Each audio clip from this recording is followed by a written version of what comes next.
Hi all, thanks so much for being with us this evening. We're going to go ahead and get started. We are thrilled to be working with VCA on this webinar. My name is Jordan Ben-Shia. I'm the VIN Foundation Executive Director, and we're happy to be here and talking to you about climbing and surviving Mount Debt tonight. We have Joanna Baldwin and Dominic Dawson in the background from VCA. And I'm just going to go over a couple housekeeping rules.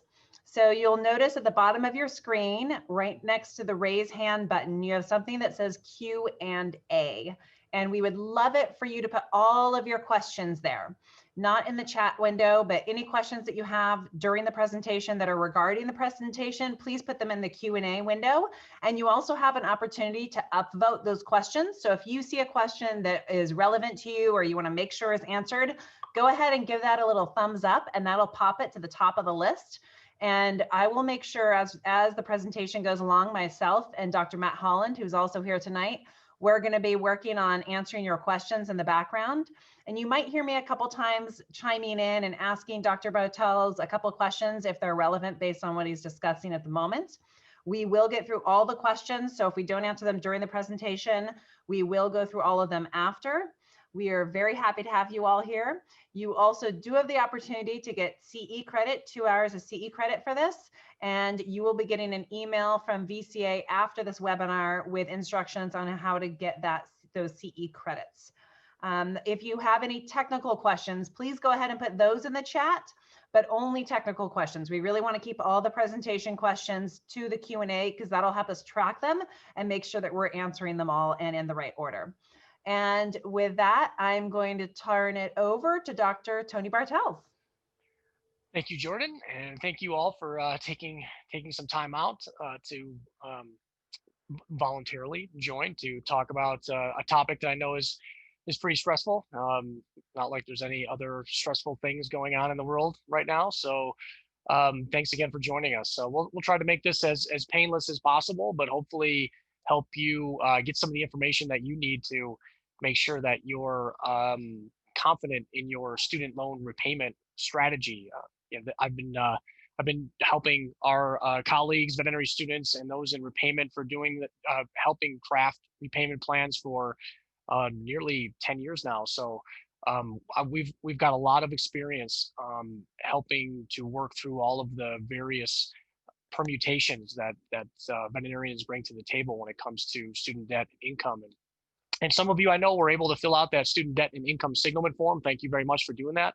I didn't see too many student aid data files attached to there. I do have a couple examples we can use tonight to illustrate some of the tools that we'll use.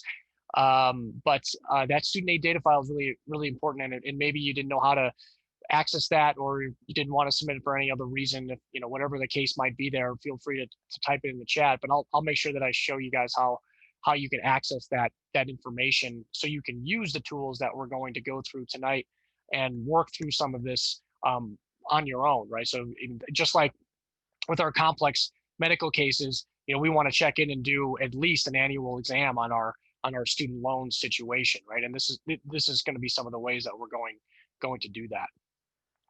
So we're going to cover, this is a little bit of the framework of what we're going to go through tonight.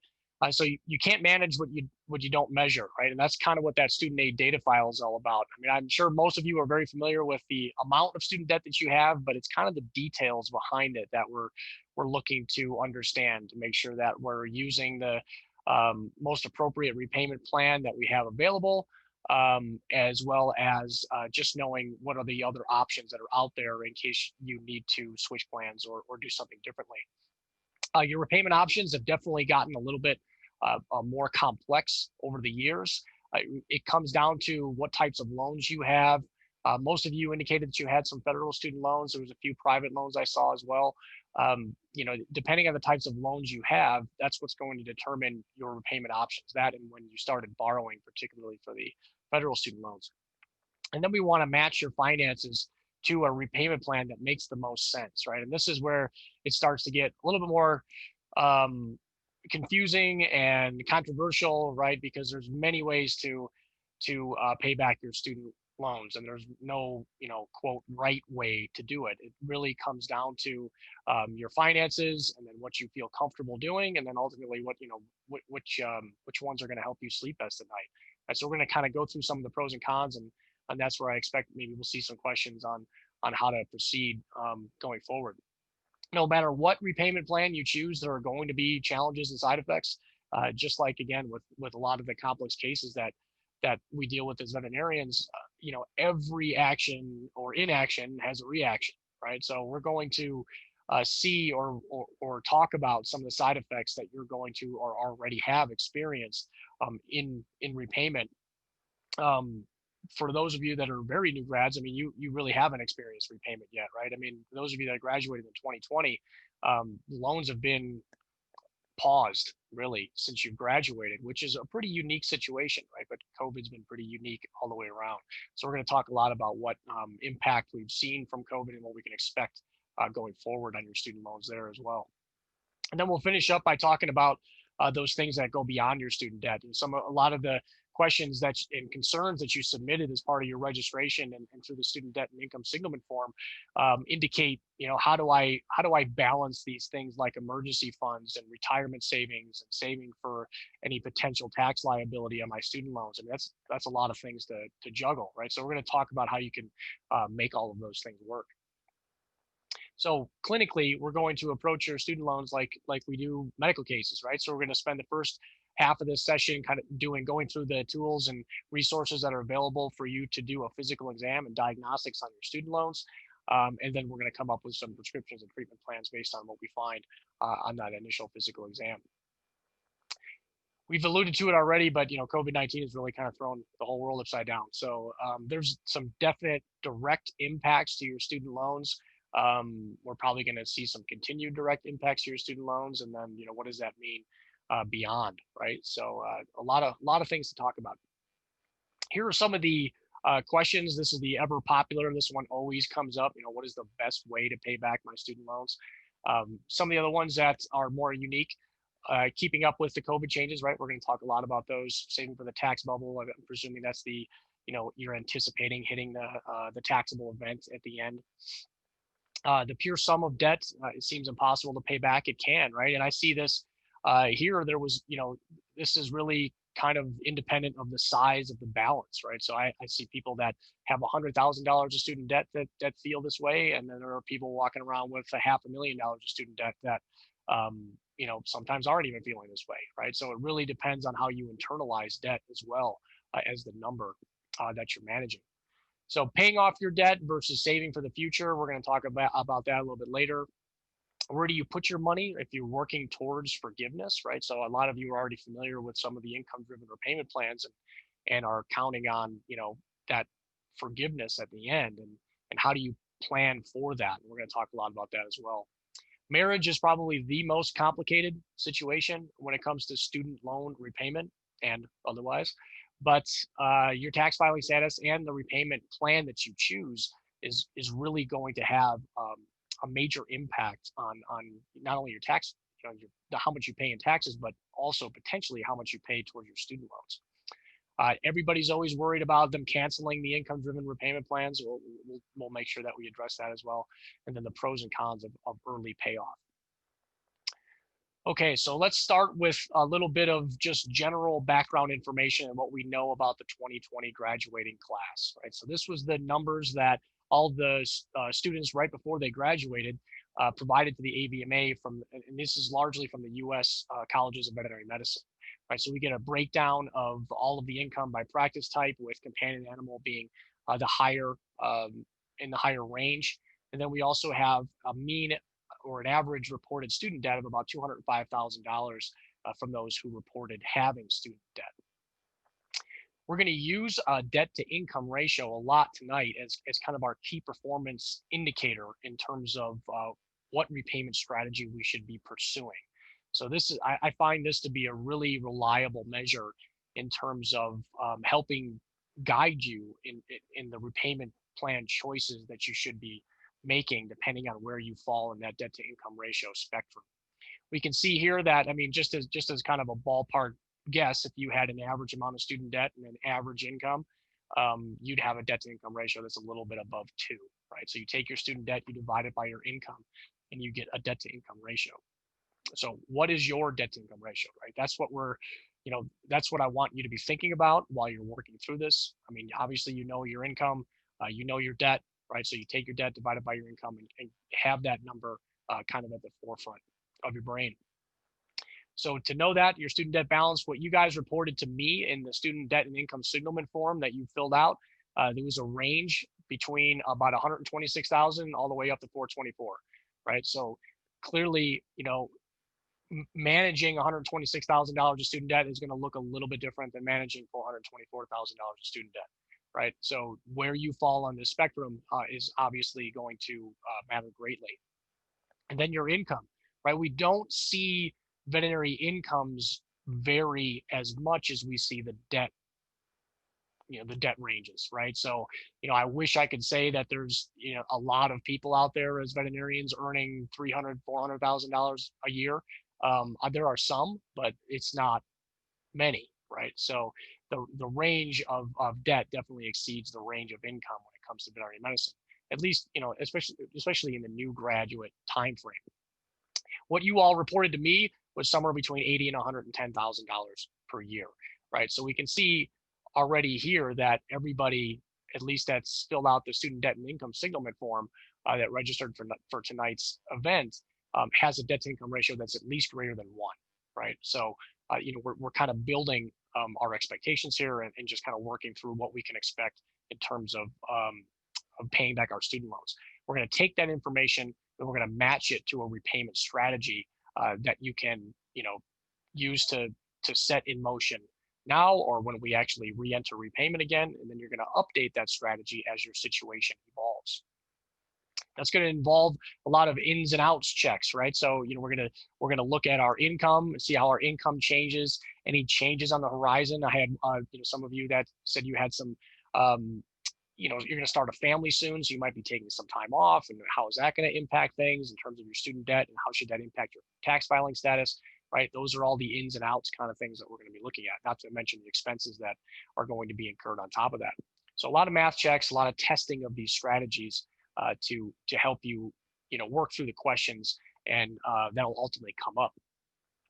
We also have some data recently. Bracky and Merck have been doing kind of a wellness study of veterinarians. We're on the second version now. So they did one I think the first one was in 2017, and then they did it again in 2019 and published those results in 2020. So we've got 2 versions of this now, and the data has been pretty consistent.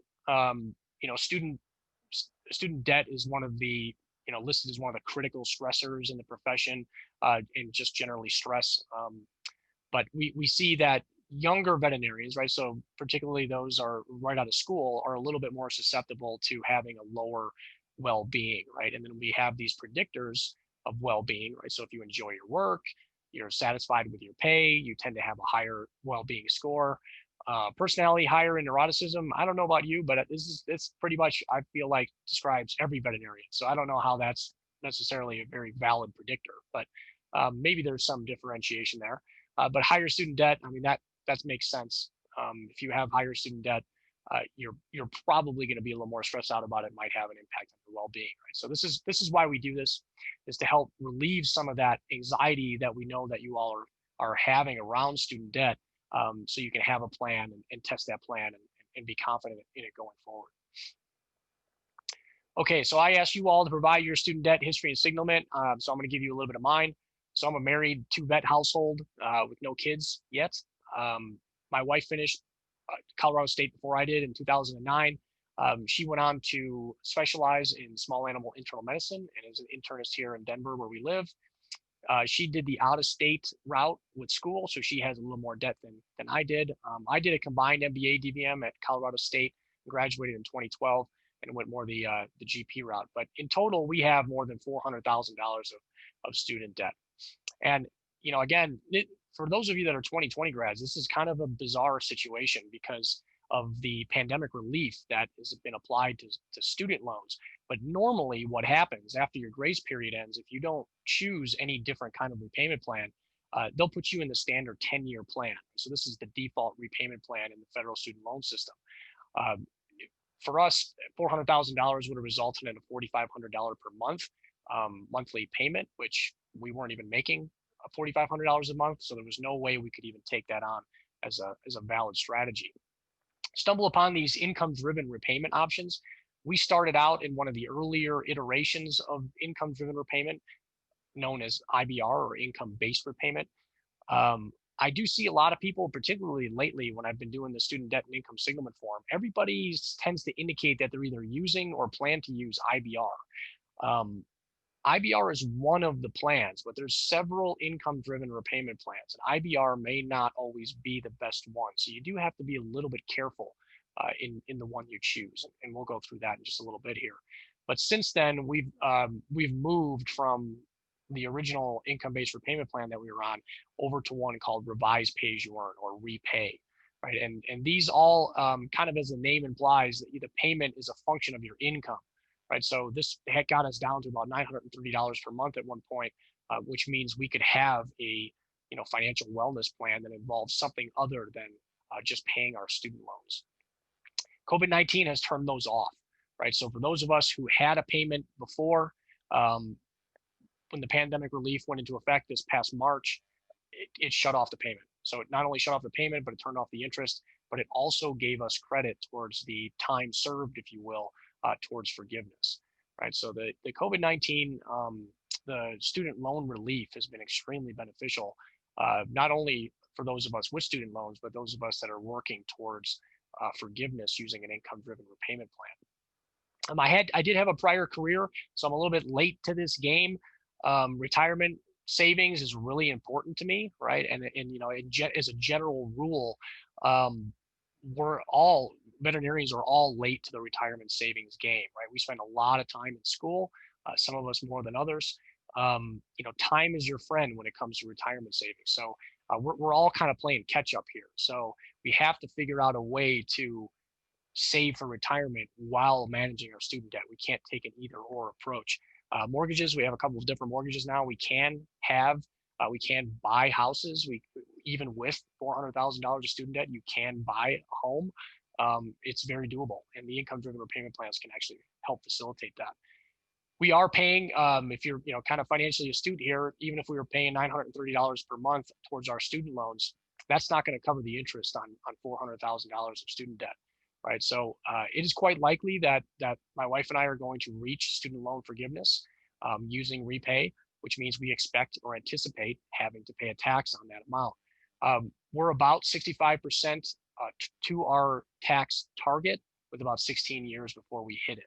Right, so what that really means is we're ahead of schedule. Right, so we've saved more than we than we should have technically if you kind of divided this up along a kind of straight line schedule. So we're ahead of schedule. And that's by design, right? I want to be able to hit that target well before I need it, so I can adjust if necessary, or just have that peace of mind that I don't have to worry about making that tax payment when we reach it. So this is how you can obtain your student aid file. This is kind of the cornerstone of doing that physical exam on your student loan. So a lot of you filled out that signalment form, but didn't provide the data file, and that's fine. I'm going to show you how you can actually grab that file here in a second. So studentaid.gov is pretty much where you do everything these days. So I've got another window open over here that I'm going to open and bring over. I'll kind of show you what this looks like. So it's nice because they moved everything under one roof, which is great.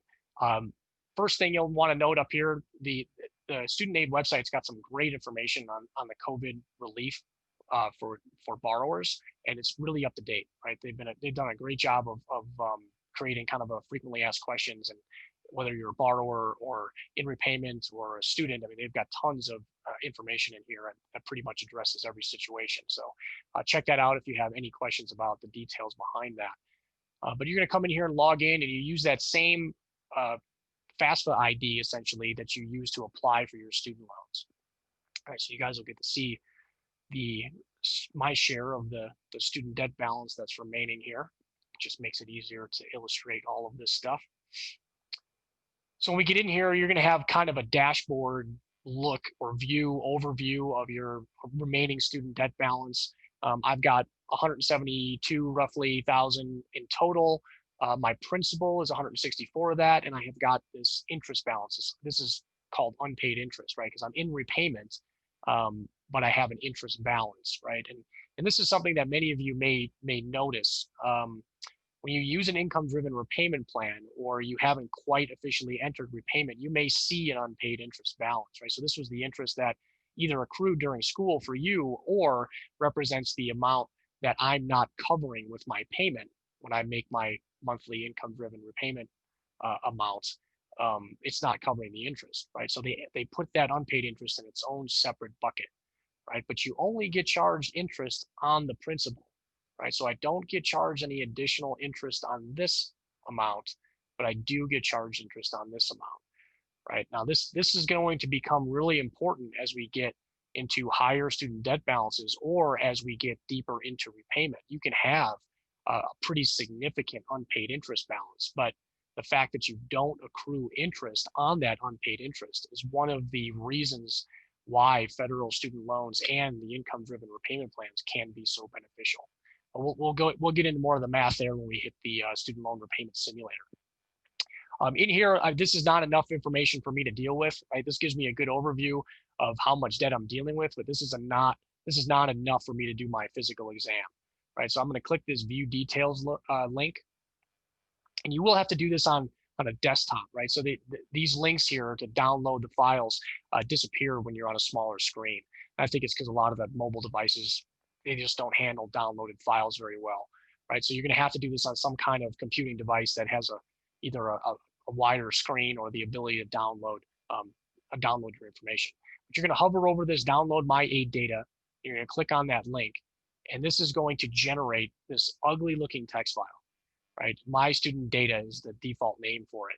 But this ugly text file has your entire history of your higher education borrowing, right? So you're going to need all the detail that's in there to upload into one of the VIN Foundation tools that'll help then make sense of it all, right? So that's why I want that student aid data file. It's kind of that minimum database that we need to do a really good physical exam on our patient, which in this case is ourselves.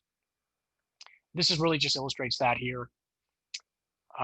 We talked about the COVID stuff. I'm gonna get into that in a little more detail in a second.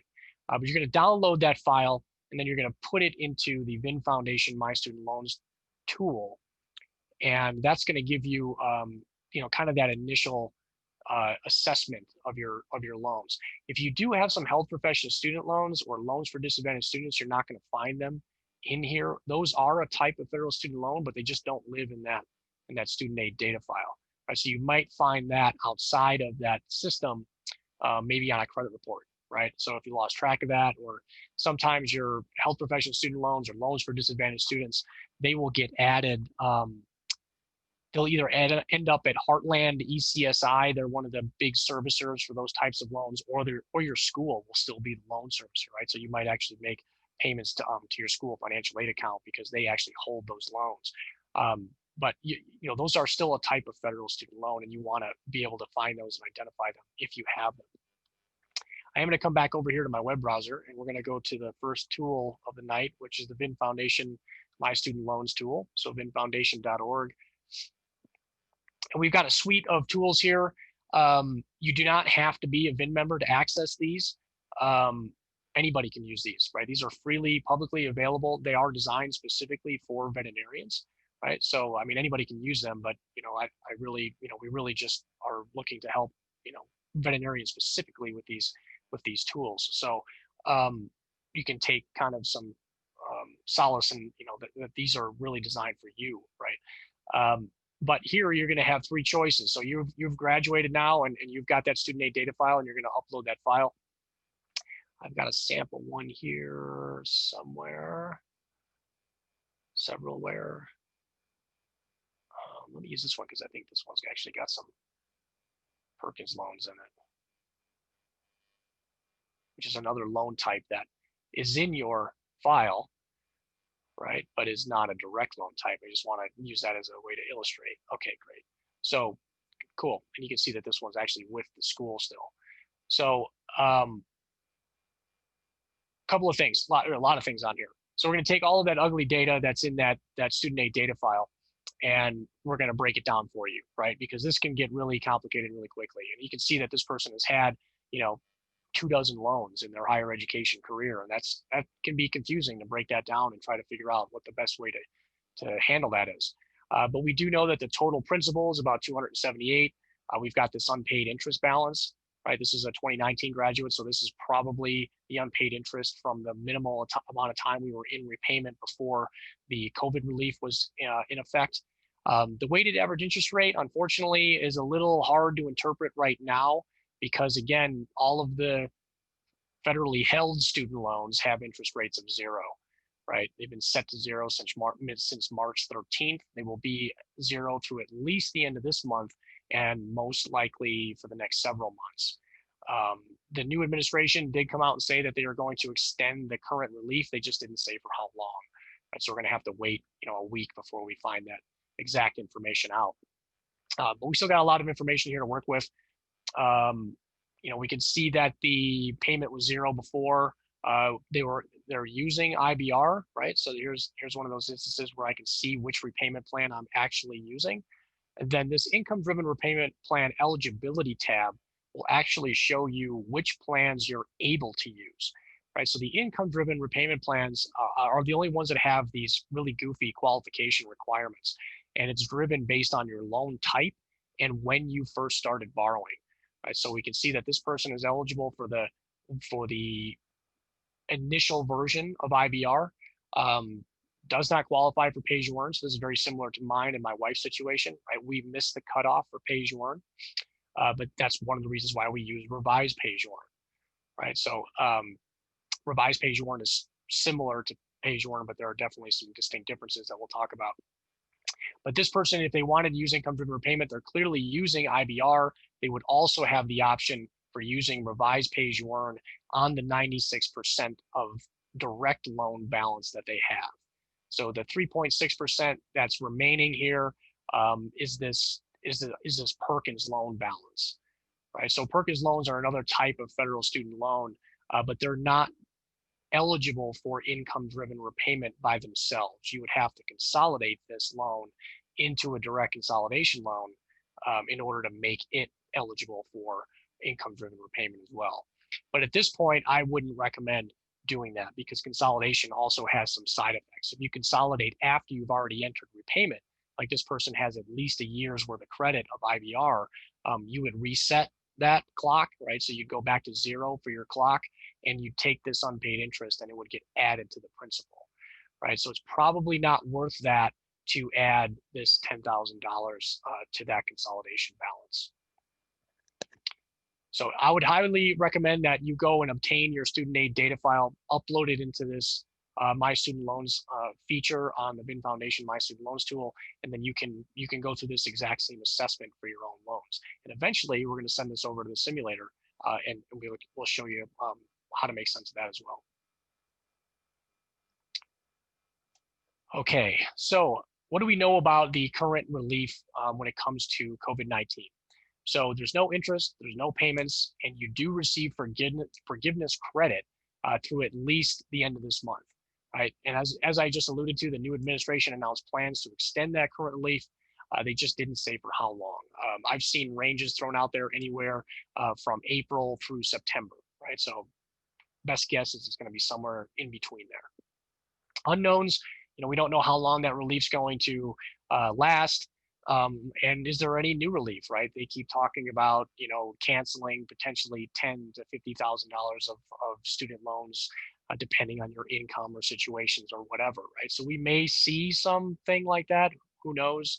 I'm certainly not counting on that, but I definitely keep an eye on if there is momentum for that.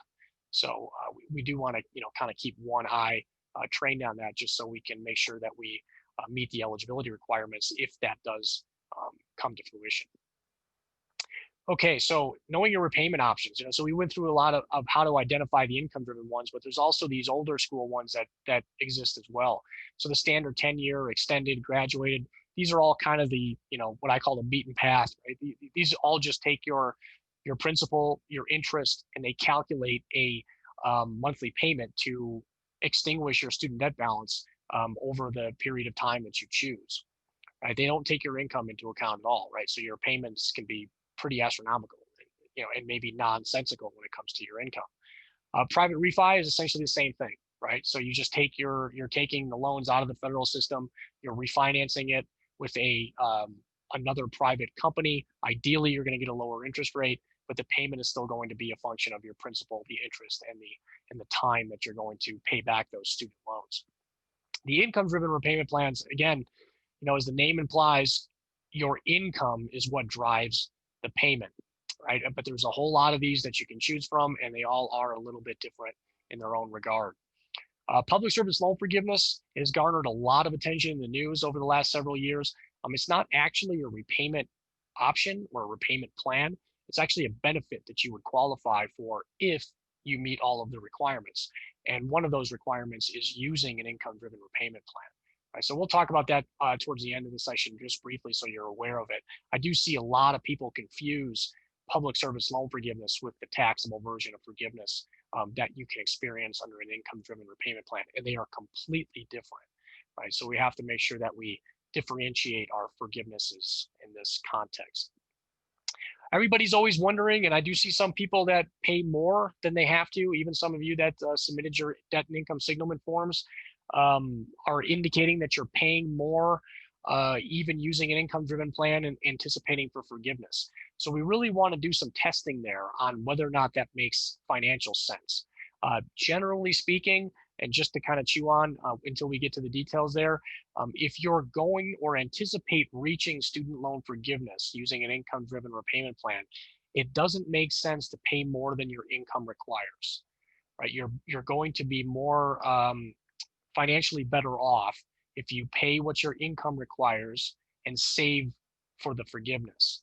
Right? Paying more than that is not generally very helpful, right? Because you're still going to hit forgiveness, which means you still have to save something. And even though you might have to save a little bit less, you've voluntarily increased how much you're paying towards your student loans. Right? So unless you're using a time-driven plan, a plan like a standard or extended or a private refinance, it generally doesn't make a lot of sense to pay more than your income requires while you're using an income-driven repayment plan. Okay, so which plans can you use, right? You can use any one you want, right? I mean, whichever ones you're actually qualify for when it comes to income-driven repayment, right? But time-driven or income-driven categorically, you can choose either one you want. It's up to you, right? But I would encourage you to choose the one that's going to be the most financially beneficial for you. Time-driven repayment, again, the three determinants there are principal, interest rate, and time. Why people tend to like these is that the monthly payment is pretty much the same all the time.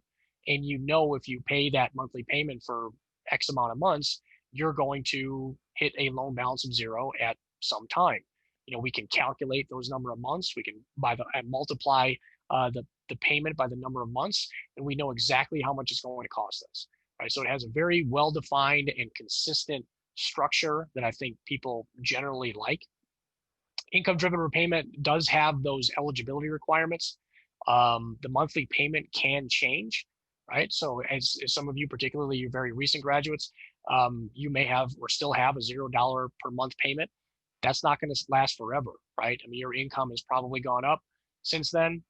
That means your payment's going to go up the next time you have to renew and the next time we're back in repayment, right? So what does that look like, right? If my income keeps going up, my payment's going to keep going up, right? But if I have one of those life events where maybe I take some time off because I have a baby or whatever the case is, my income goes down a little bit, well, now my payment can go down, right? And that creates this variable cost structure over time that can be very difficult to predict cost-wise, and also leaves you wondering, am I going to hit forgiveness? And if so, how much is that tax going to cost me? Right. So this does create a lot of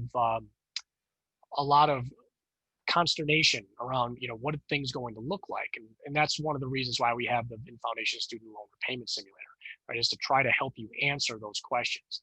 And we can't, predict your income with certainty, right? But you're going to know your income best, and you're going to know your situation, so you can make some pretty educated guesses on what your income's going to do, and we can remove some of the unknowns from that equation. I do see a lot of people that want to pay their loans off as fast as possible, right? So what I really encourage you to do there is define that, right? What does as fast as possible mean for you, right? So how much do you have to pay?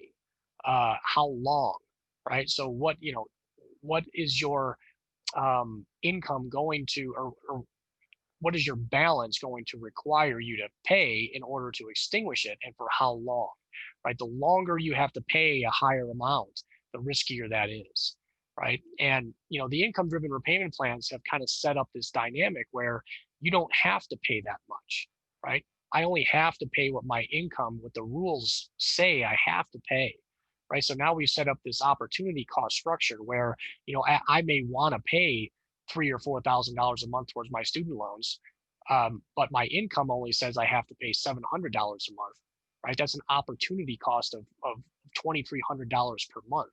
That's a lot of money, right? So can I take that extra cash flow and do something better with it, right? Should I save for retirement? Should I save for a home? All those sorts of things that might generate higher returns long term than throwing it towards your student loans. One of the myths around private loan refinance, if I can just get a lower interest rate on my federal student loans, I'll be able to have a lower payment and I'll save some money. That's not always true. Just because you can get a lower interest rate doesn't mean you're going to pay less per month than your income would require, and it doesn't mean you're going to pay less in total, right? So we can use this calculator. There's a million traditional student loan or loan calculators out there on the internet. I'm a fan of the Bankrate website. You can find similar things on nerdwallet.com as well. But if we come over to this Bankrate calculator, we can use our $283,000 as an example and look at what that would mean to quote pay it back, under a refinance or as fast as possible. So let me see if I can find a link to the loan calculator here. So let's say that I've got what we were dealing with here, 283,000, and let's say I wanted to pay that back in 10 years. And I'm going to assume that this interest rate is probably somewhere around 6 or 5.75%. So if I'm going to refinance, I'm ideally going to get a lower interest rate, right? I'm not going to refinance if I can't get at least a lower interest rate, right? So let's assume, let's just say 3.5, right? I still have to pay $2,800 per month in order to do that, right? And if I do that, if I refinance that and I pay that off in 10 years, I know I'll pay the equivalent of, what does that come out to? $335,000 in total on that payback, right? $2,800 per month. If I want to pay it back even faster, right? I have people tell me all the time, I want to get my loans paid off in 5 years. That's really ambitious, right? For many of you, that's probably exceeding your monthly take-home pay, right? So that's probably not doable, right? Even if you got this interest rate down to 2%, right? That's still a staggering monthly payment when your income requires you to probably pay less than $700 per month, right? So you really have to weigh those factors against each other, right? Because a private loan refinance, while it might sound great to get a 2% interest rate, I'm still looking at a really, really hefty monthly payment. And I need to compare those costs and that monthly payment against what my income requires me to pay. And we can do that with the tools that are available on VIN Foundation, the My Student Loans tool, and the Loan Repayment Simulator. So what do some of the differences between these income-driven repayment plans, what are they? Right, so some of the bigger differences here have to do with how they calculate the monthly payment. So we started out way back in 1994, they calculated your payment at 20% of your discretionary income. Wasn't very helpful. Almost nobody uses this plan. Income-based repayment, the first version, 15%. And now with these three new income-driven repayment plans that we have now, you're at 10% of your discretionary income, right? So the lower the percentage, the lower the monthly payment. But what's discretionary income, right? So we have to kind of take a look at that.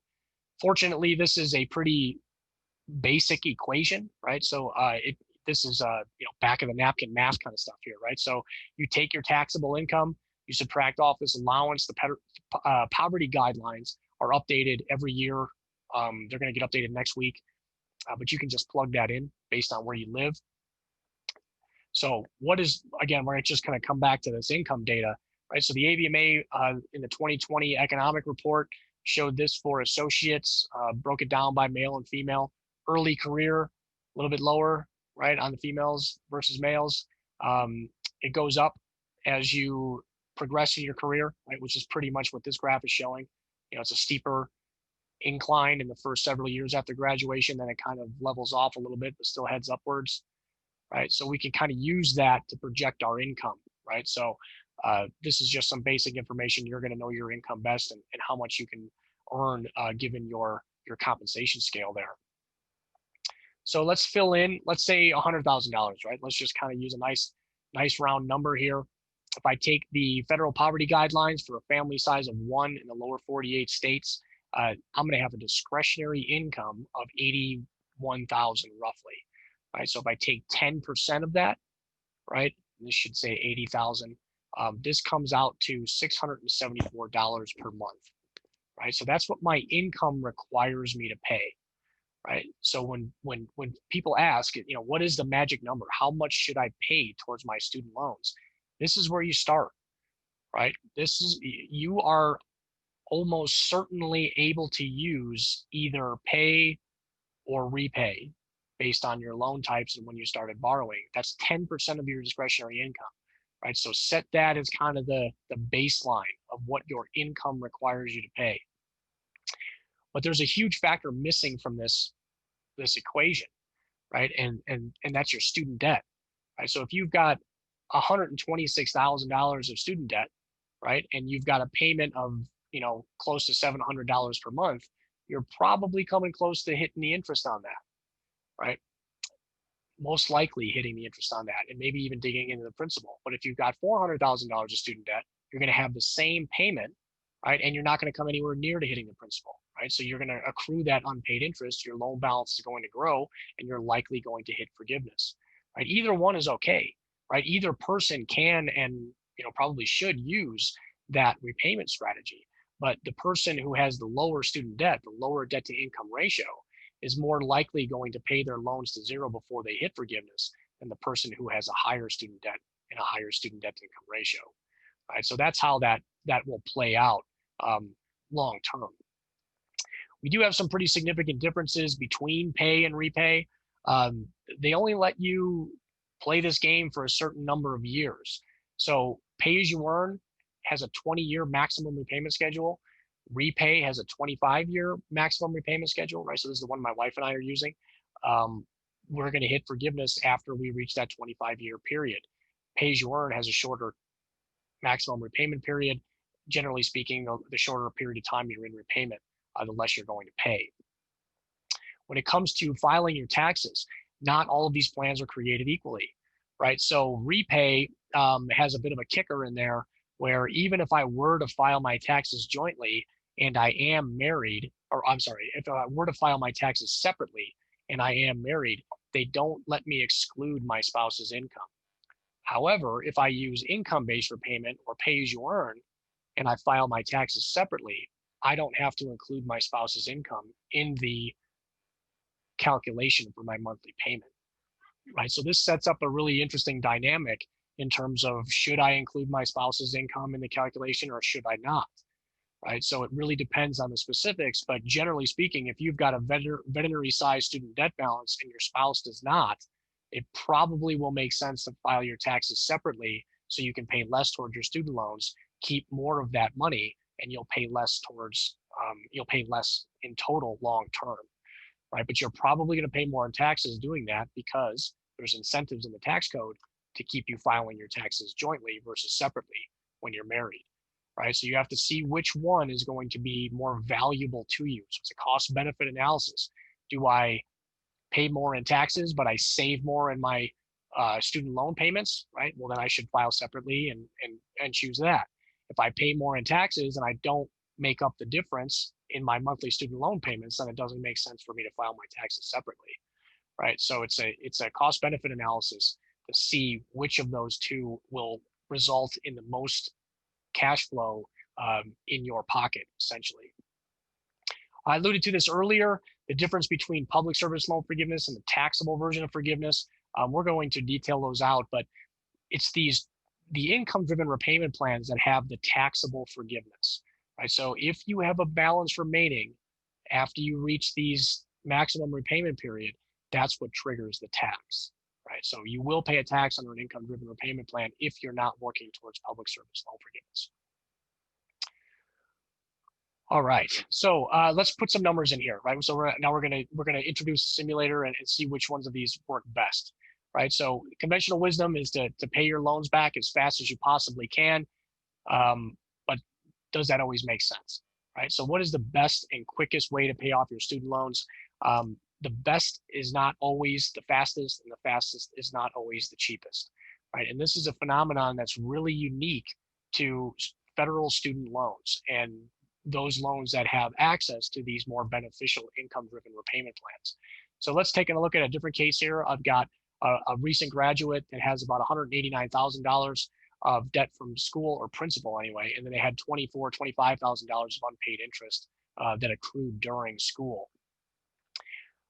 Graduation year, so 2020, right?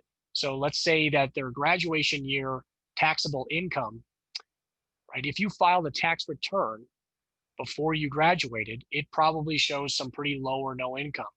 Or if you entered your income-driven repayment plan after you, before you started your job, you could have indicated too that you didn't have any income, right? So you have a payment of zero due.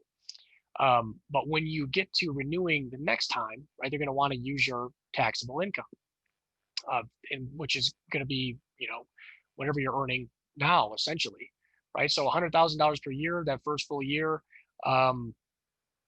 that's going to give you a debt to income ratio of two to 1 here, right? I had a number of you that responded that indicated you were from Georgia, right? So I picked that state to just illustrate, what does $100,000 get you in Georgia? Well, you have a little bit less than $6,000 per month to work with after taxes, right? So this is kind of the, again, the debt and income signalment that we're working with. If you try to do a standard 10-year plan, right, the default repayment plan, you're going to be paying close to $2,400 per month, which is 40% of your monthly take-home pay. Right? That's a pretty hefty chunk. The standard 25-year plan, so you can extend it beyond 10, that's going to get you to nearly a quarter of your take-home pay, right? And if you, the problem with setting these as the minimum is that if you have any interruption in your income, they still want this amount, right? So I really don't recommend anybody try to do this for too long, right? Particularly when you don't have to, right? You can use an income-driven repayment plan, right? And it will actually set your minimum much lower at a much lower percentage of your after-tax take-home pay, and then you can build an emergency fund, save for retirement, save for the down payment on a home, right? And make sure that these types of things don't, put you in a delinquency or default with your student loans because you've got the minimum set at such a high level, right? Now, but what does that do long term, right? This is where we have to look at this a little bit more closely. The green line here would be something like pay as you earn, right? So we've got $189,000 that we borrowed plus the 24 from interest on school. So we start repayment up here. These income-driven repayment plans actually increase, right? Your student debt balance increases over time until your income increases to a point where maybe you're paying down some of that unpaid interest. But here I reach student loan forgiveness. I've hit that maximum repayment period, and I have to pay this tax, which in this case is about $72,000. Right? I have to come up with $72,000 in 20 years. Right? How do I know if paying this way is less expensive or more expensive than trying to pay this way, which is my standard 10-year option, right? Where I'm trying to pay my balance down to zero in 10 years after I've graduated. Right? So we can head over to the simulator to see how that works. So I'll upload that other example I have here.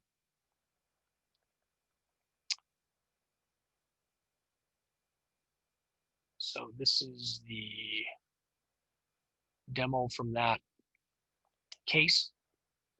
So 2020 grad, 189,000, $24,000 of unpaid interest. This is pretty close to the average total debt reported by the 2020 graduating class.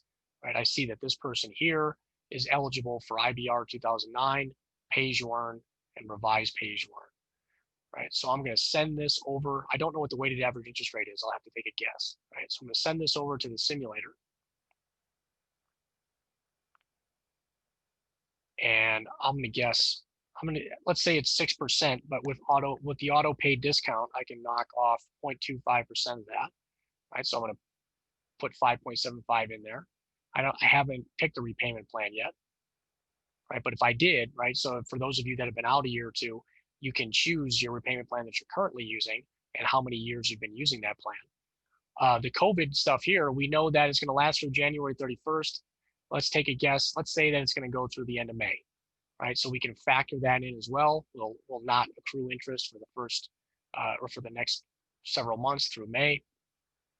Our income, right? So this is where we get into some of the strategy around this, right? So if you hopefully, right, if you were able to file a tax return before you graduated,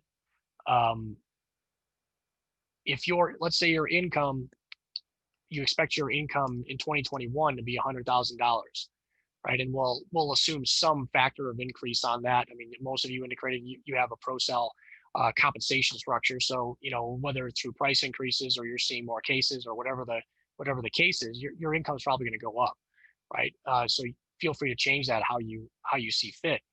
But this first year in repayment, if you filed a tax return or you entered repayment before you started your job, you'll have a $0 payment for the first 12 months under an income-driven repayment plan. When you guys, especially the 2020 graduates, we just passed January 1st, right? So you're going to be filing taxes for the 2020 tax year by April 15th here, presuming that doesn't get moved as well, right? But you only have the opportunity to earn maybe half a year's worth of income, right? So many of you indicated your adjusted gross income for this first year is going to be something less than what you expect to earn this year, right? So if you started out at $80,000, right, you might have $40,000 of taxable income on your 2020 tax return that you'll use to renew your income, right? That'll give you a lower payment for the next 12 months, right? So it won't be until the third calendar year that you're out of school that you'll have a payment on your student loans that actually reflects your full year's worth of annual taxable income. And that can be a huge benefit in terms of, jump-starting those things like retirement savings and emergency funds and, saving towards forgiveness if you think you're going to reach it, right? So this is going to free up a lot of cash flow. But let's enter that in the simulator just to see how that might pan out. All right, so I've got $214,000. I'm looking at pay as you earn here.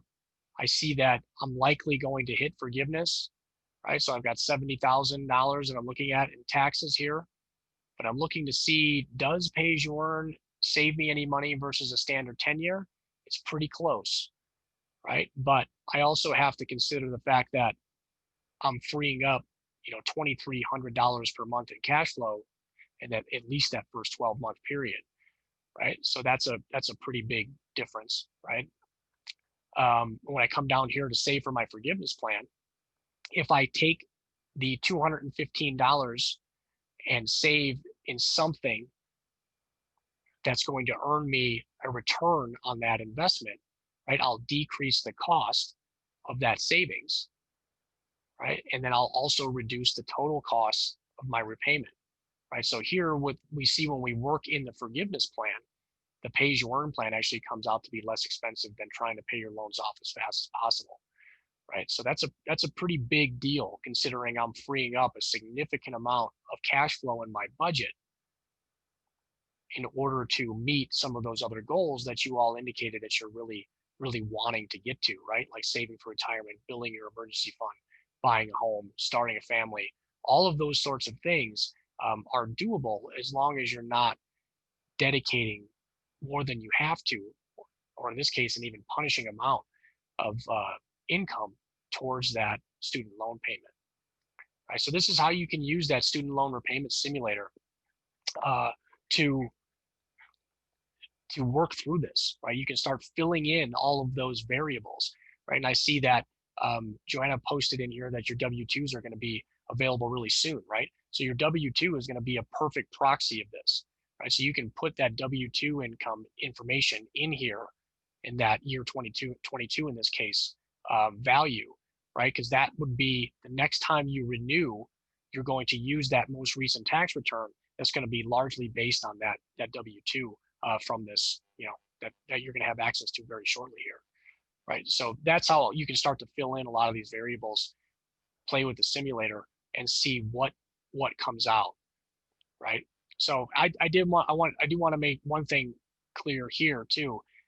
One of the initial screening tests is I'm looking to see, what's the cost difference between an income-driven repayment plan versus something like a standard 10-year plan. Just because this number is a little bit higher doesn't mean you should pick this over this, right? Because again, you have to consider the cash flow that is required, or the expense that's required to actually pay this balance off in 10 years.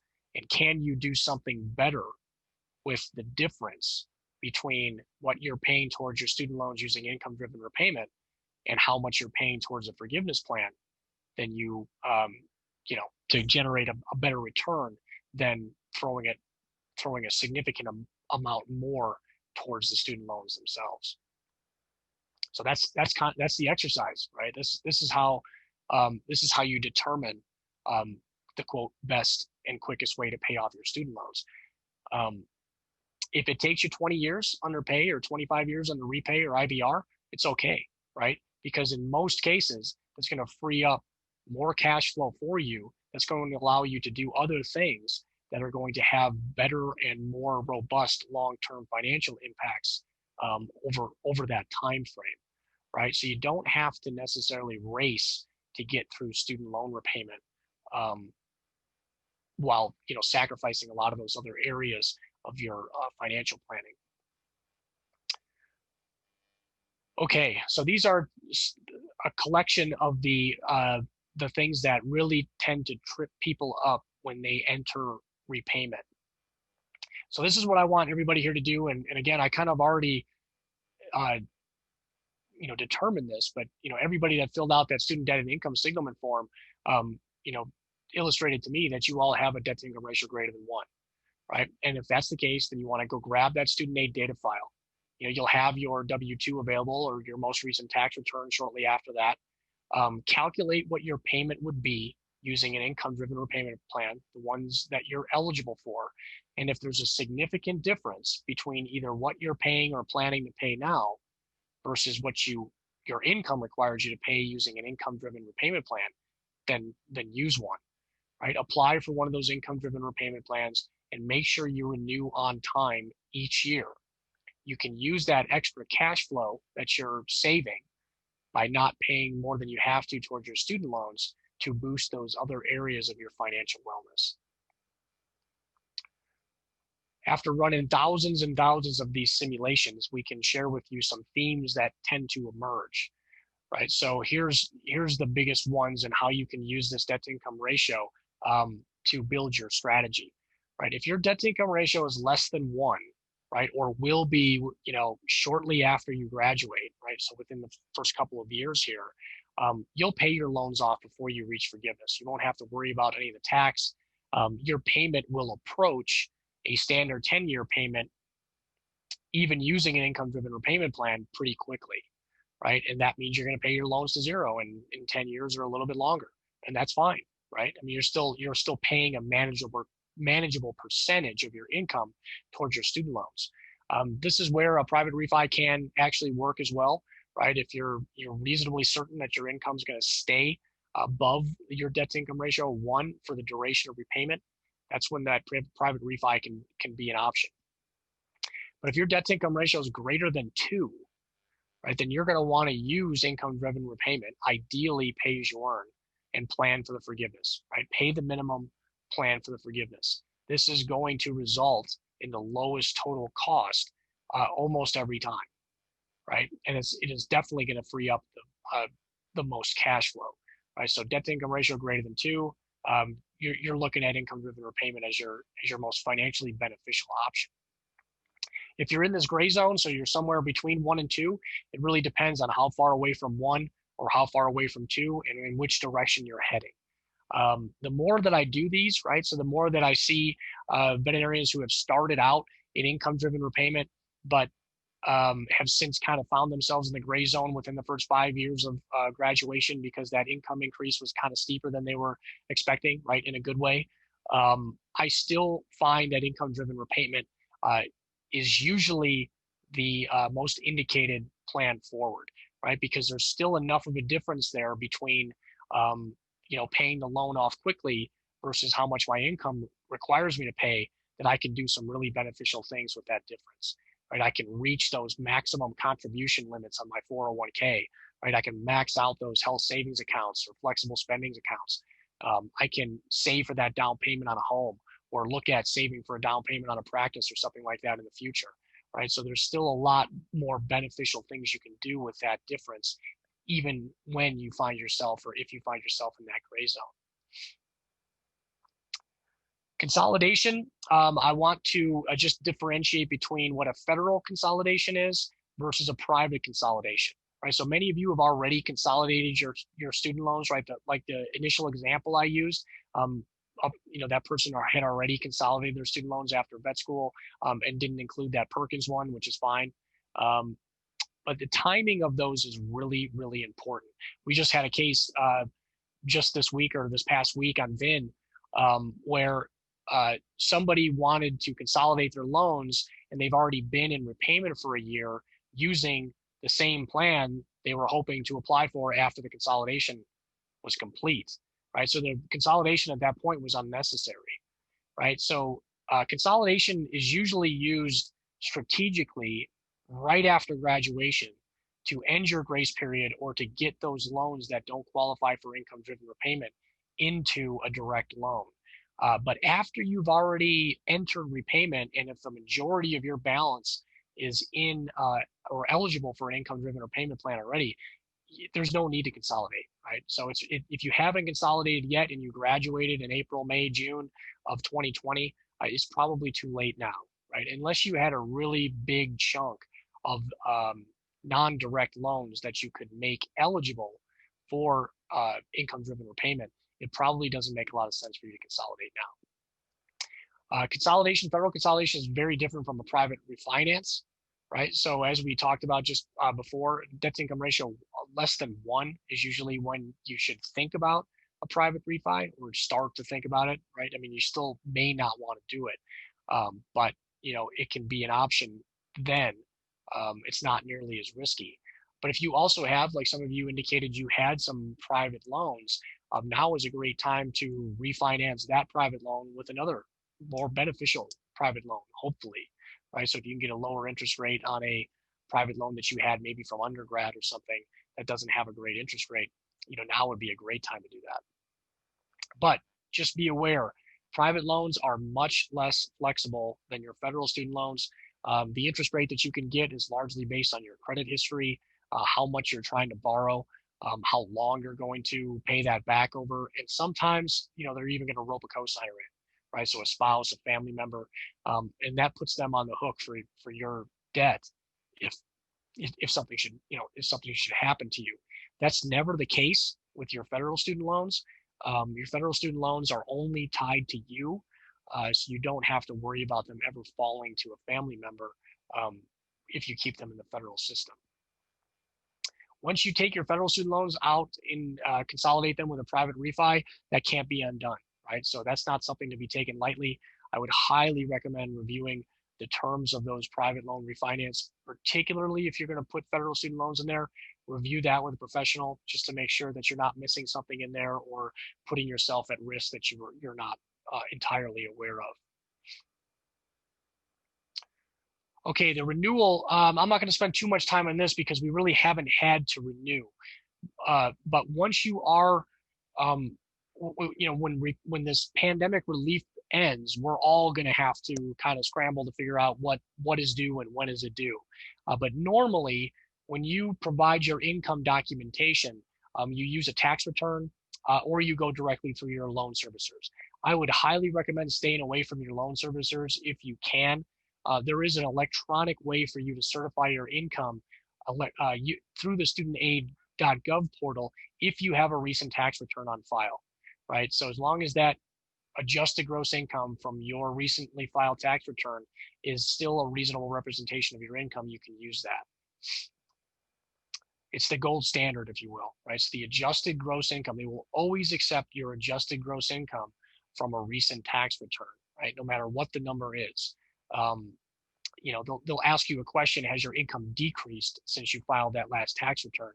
But unless that's the case, you'll always want to use that tax return to document your income. And again, COVID-19 has shut that off, right? We haven't had to renew. I don't know exactly what the renewal process is going to be because we don't really know when we're going to re-enter repayment. So they kind of keep just pushing it into the future. If you do provide income documentation now, they will accept it, right? They'll accept it and they'll make that your payment when we do come out of this suspension period. But you're going to want to watch them like a hawk, right? I have a hard time believing that they're going to sit on everybody's income documentation for months at a time.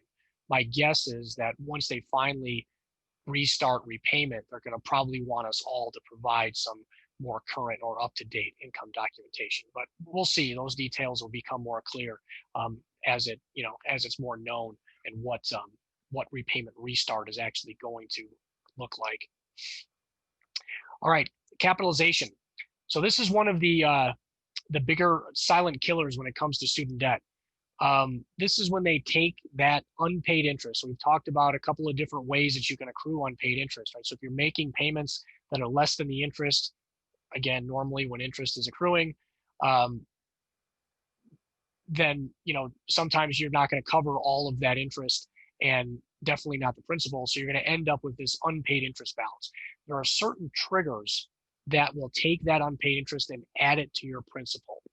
Entering repayment is one of them, right? So you probably have all experienced that. If you did a consolidation, that's the same thing. That's going to capitalize any of that unpaid interest that you had from school. But changing loan status is a big one, right? Changing loan status is probably the biggest one that I see causing capitalization, followed closely by failing to renew on time, right? So the income-driven repayment plans do require you to provide that annual renewal information in a timely manner. Again, COVID aside, normally you have to provide that on time before they'll capitalize your interest. But the changing loan status one has more to do with deferment and forbearance, right? So once you get out of school, regardless of the path you're taking, there's never a reason again to defer or forbear your student loans, not your federal student loans. It's pretty much obsolete. So the income-driven repayment plans actually make the handling of your loans during these lower income periods much more beneficial. When you defer or forbear your student loans, essentially what happens is your interest accrues, you have no payment due, but as soon as that deferment or forbearance period ends, they give you an opportunity to pay all of that interest off. And if you can't, right, probably can't because that's the reason why you elected for the deferment in the first place, right? They're going to take that interest and they're going to add it to your principal, right? And when they add that interest to your principal, now you're going to accrue interest on that interest, right? That's going to make your payment more expensive over time. And the more this happens, the earlier it happens in repayment and the longer you're in repayment, you can pay tens of thousands of dollars more just from having this capitalization event due to deferment and forbearance. What you can do instead is indicate that I don't have any income or I have very low income, right? They'll lower your payment to reflect that change. You will still accrue interest, even though your payment is zero or lower.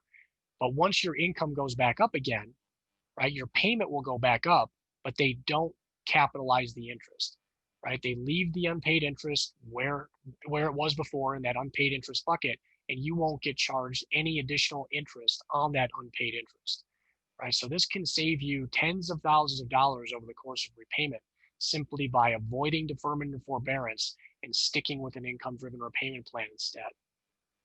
Hey, Tony, we have a question. Sure.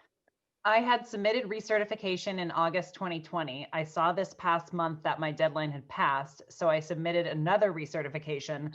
Should I not worry about this since it's all up in the air? Yeah, so again, the recertification window is really not, I mean, if you're in your renewal period, you can submit documentation, and your loan servicer should tell you whether or not they've accepted it or not accepted it.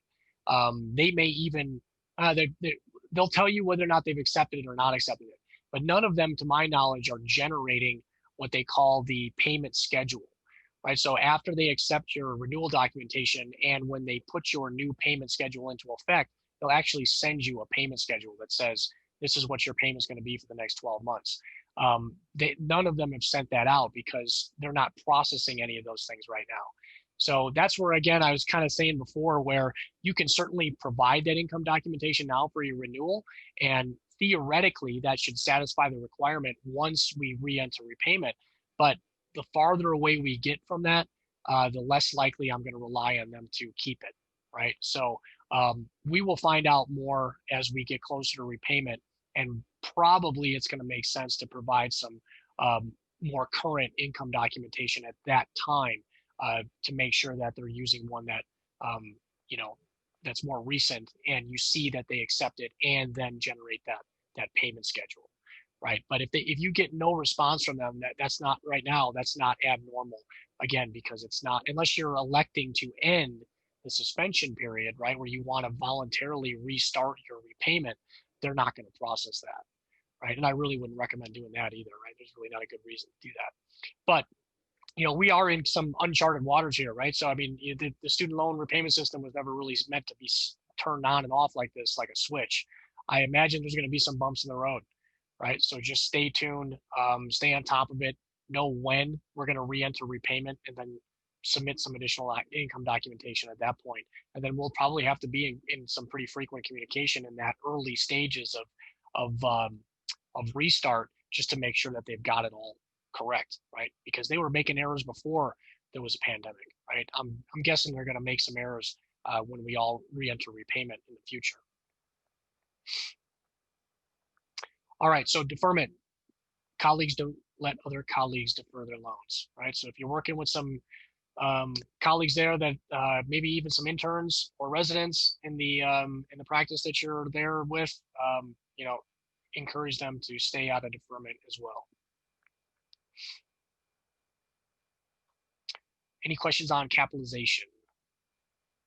We haven't had any other questions come in, but I just want to encourage you guys to just ask. You have a great resource here in Dr. Tony Bartels, and we also have Dr. Paul Payan and Matt Holland here. So it's a lot of people that can answer your questions. So please feel free to ask. You also have the option to ask anonymously if you don't want your name shared. So please go ahead and ask questions in the Q&A. Alrighty, so let's talk a little bit about what might happen when we reach forgiveness, right? So income-driven repayment plans forgive, but the IRS does not forget. Right? So we've got forgiven amounts, and that's going to incorporate any remaining principal or unpaid interest, right? So you can have both principal and unpaid interest depending on how repayment has gone over those years. And the IRS has a pretty specific way of handling canceled debt, right? So you'll receive a 1099-C indicating a cancellation of debt on your behalf, right? And you're going to report that amount of debt as income on that tax return in the year that you experience forgiveness. That's what's going to determine what your tax is, right? So where you fall in the tax brackets that year, how much income you've earned that year, and then how much is ultimately forgiven is going to determine what that tax rate is going to be. You do not have to apply for this. So this is one of the major differences between public service loan forgiveness and this taxable income-driven repayment plan forgiveness. It's strictly based on the number of payments that you've made, right? You don't have to apply. You don't have to, tell your loan servicer, hey, my loans are due to be forgiven this year. They're going to forgive them once you reach that maximum repayment period. Technically, once you get within 6 months of hitting forgiveness, they're supposed to send you some information about this 1099-C. So they're monitoring that, right? So you don't have to apply for it, which means you're not going to be denied, or there's no like denial and acceptance like there is for public service loan forgiveness.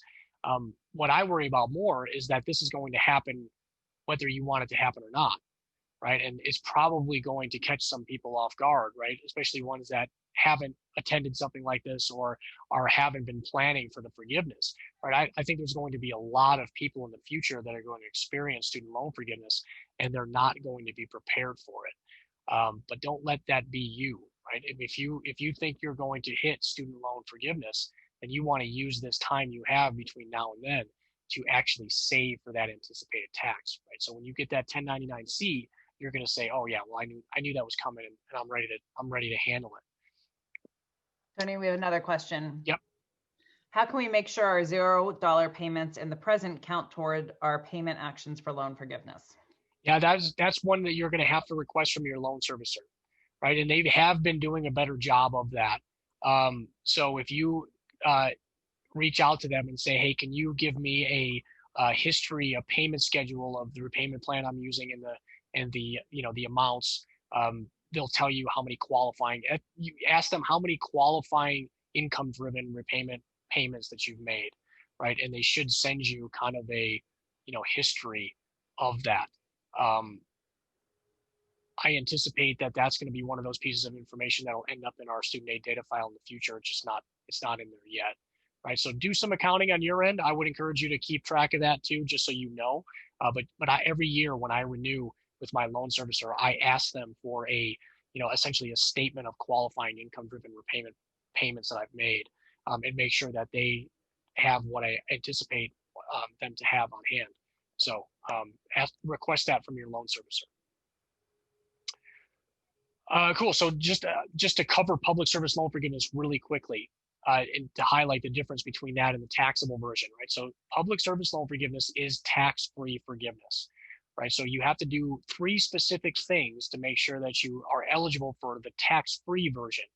And that is making payments on federal direct loans. So only direct loans qualify, using an income-driven repayment plan, and you have to be employed by a nonprofit.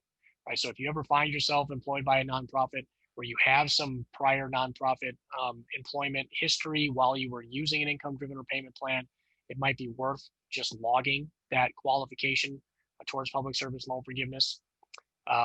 But once you've logged 10 years worth or 120 monthly payments, that's when you can actually apply to have your loans forgiven tax-free.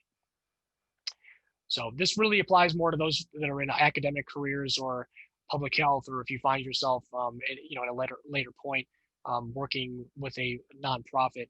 This is the details that you'd want to pay attention to. Public service loan forgiveness has not gone very well, but there's a lot of really specific reasons for that. So as of March, we had 145,000 borrowers apply for it.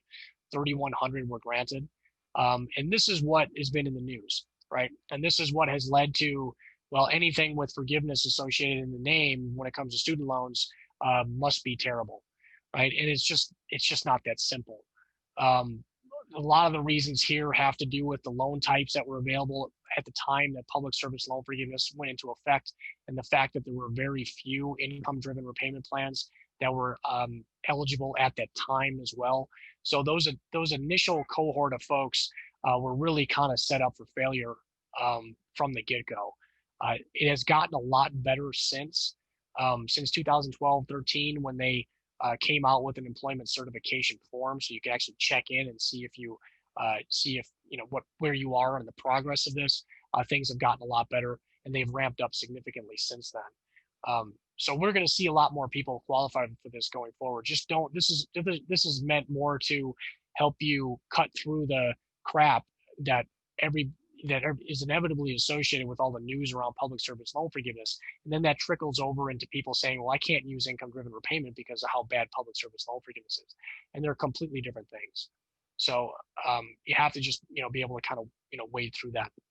The other thing to kind of take confidence in is that at every point along the way, they have strengthened these repayment plans and benefits.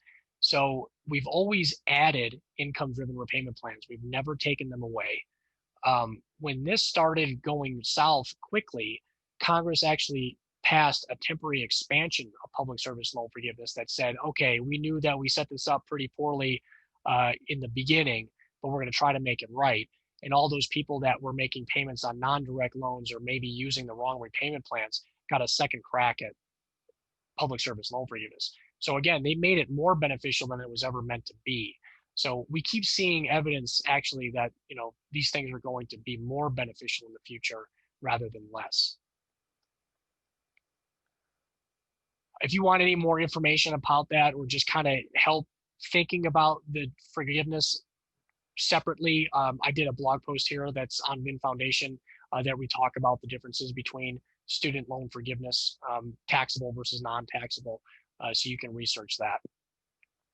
So, but what if, this is what really makes this confusing, right? What if I'm already married or getting married, or I'm going to have a kid soon, or I'm anticipating that forgiveness tax, or I'm paid production and my income changes over the year and it's not very consistent, or I want to pay more, right? I mean, all of those things are significantly complicated and they really depend on the specifics of your circumstance. So we do have a way for you to seek out individualized assistance, right? So you can post on the VIN student debt folder. So if you have access to VIN, you can log into VIN and there's a student debt message board folder where you can post anonymously. If you don't have access to VIN, we have a VIN Foundation version of this, right? So you can still get personalized assistance.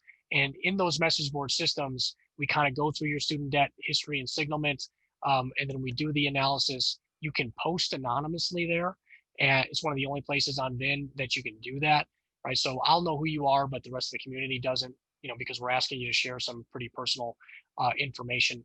I highly recommend that people take advantage of that, right? Because that's where we can really dig in to the specifics of your circumstance and, do some of this math testing. And if you're using the simulator and questions are coming up, well, I don't know if I should use pay or repay or switch to some other plan. Those are things that we can handle in some pretty great detail there, and we can keep building on those discussions as those questions come up. There is a way too here, if you're logged in, if you upload your student aid data file, so if I come back over here, you can see here that I'm logged in.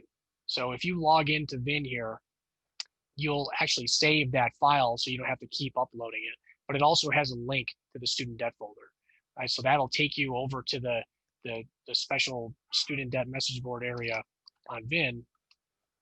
I think I might have typed that in wrong. And this is the student debt message board folder. So there's some instructions here on what the information that we're looking for. But since you've all filled out that student debt and income signalment form, you can just reference that, right? And I can pull that information up and we can work from that. All you have to do is really put the specific questions that you have. But here's, this is an example of all the discussions that are going on in here. And you see there's a lot of anonymous. Some of these go back and forth quite a bit. This one is somebody that's doing a surgical residency, right, and has questions about their student loan repayment strategy. Somebody that's buying a practice in the future, right? So there's all these different permutations and how things can go when it comes to your student loans, and we want to help you get the answers that you need.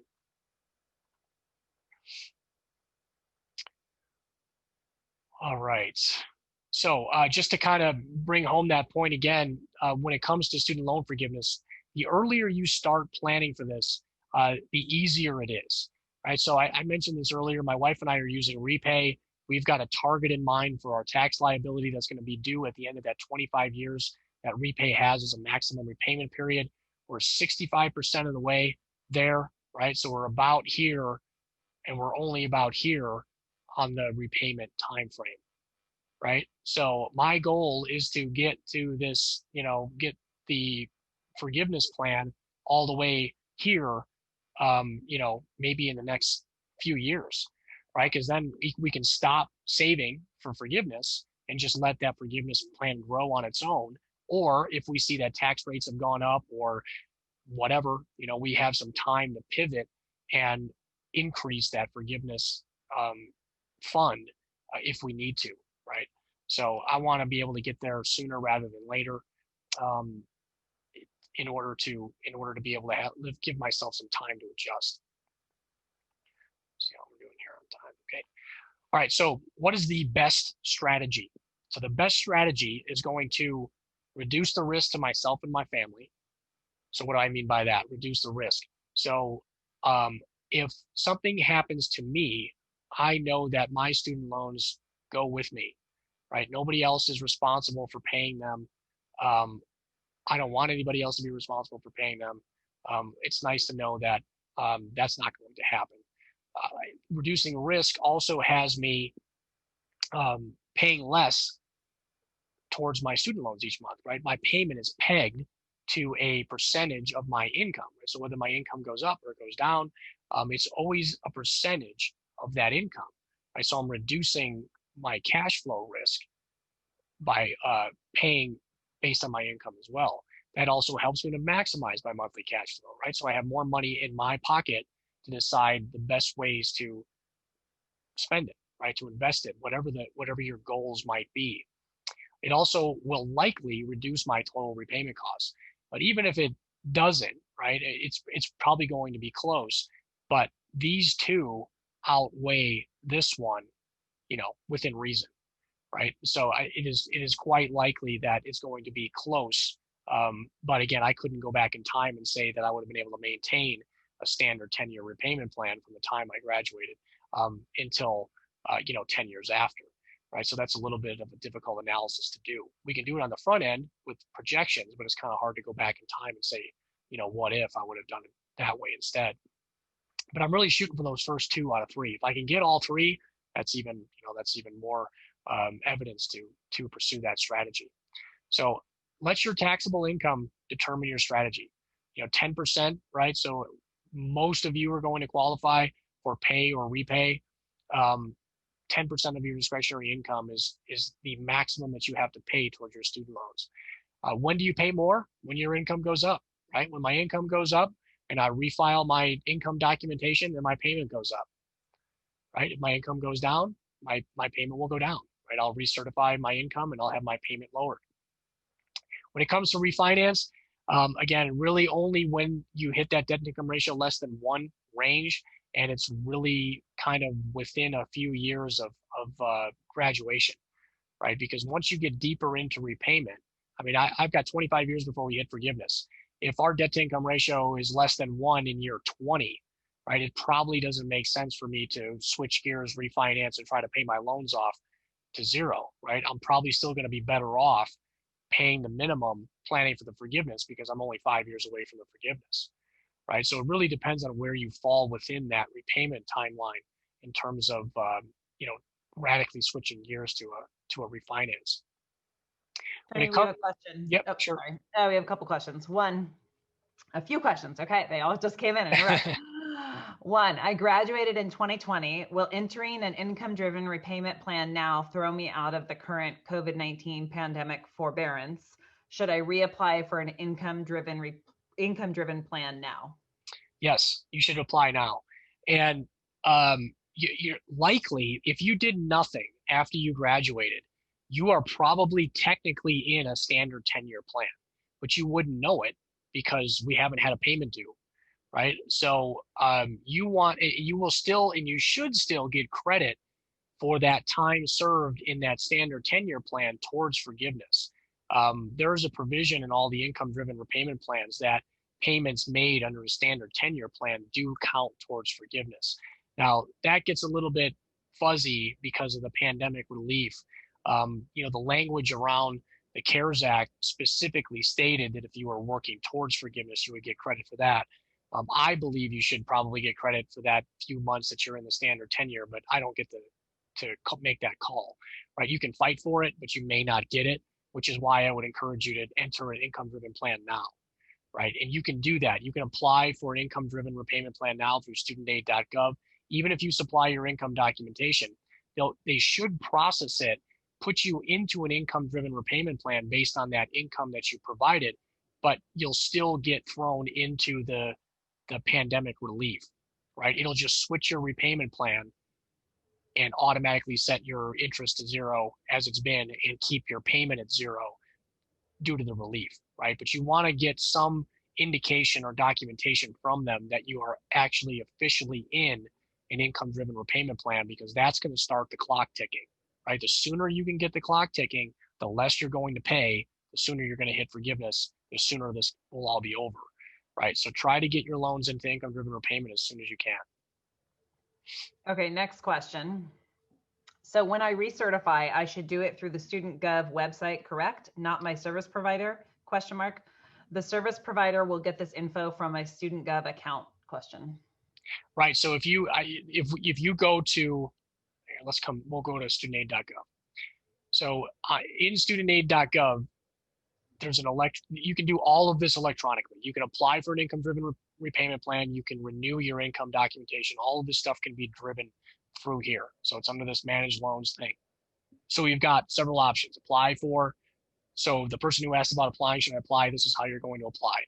Recertify, right? So if you're due to recertify or you want to recertify now, technically, again, you don't have to, right? If you're using an income-driven repayment plan, you don't have to provide your income documentation now, but you can, right? But you've got several options. So either you're new to this, you're returning, I'm submitting my annual documentation. This is if your income decreased for any reason, right? So you can have your payment recalculated before you're actually due to renew. Or if you discovered you're using a plan that maybe wasn't the best one, you could switch, right? So here's all your suite of options, right? So if I'm submitting my recertification,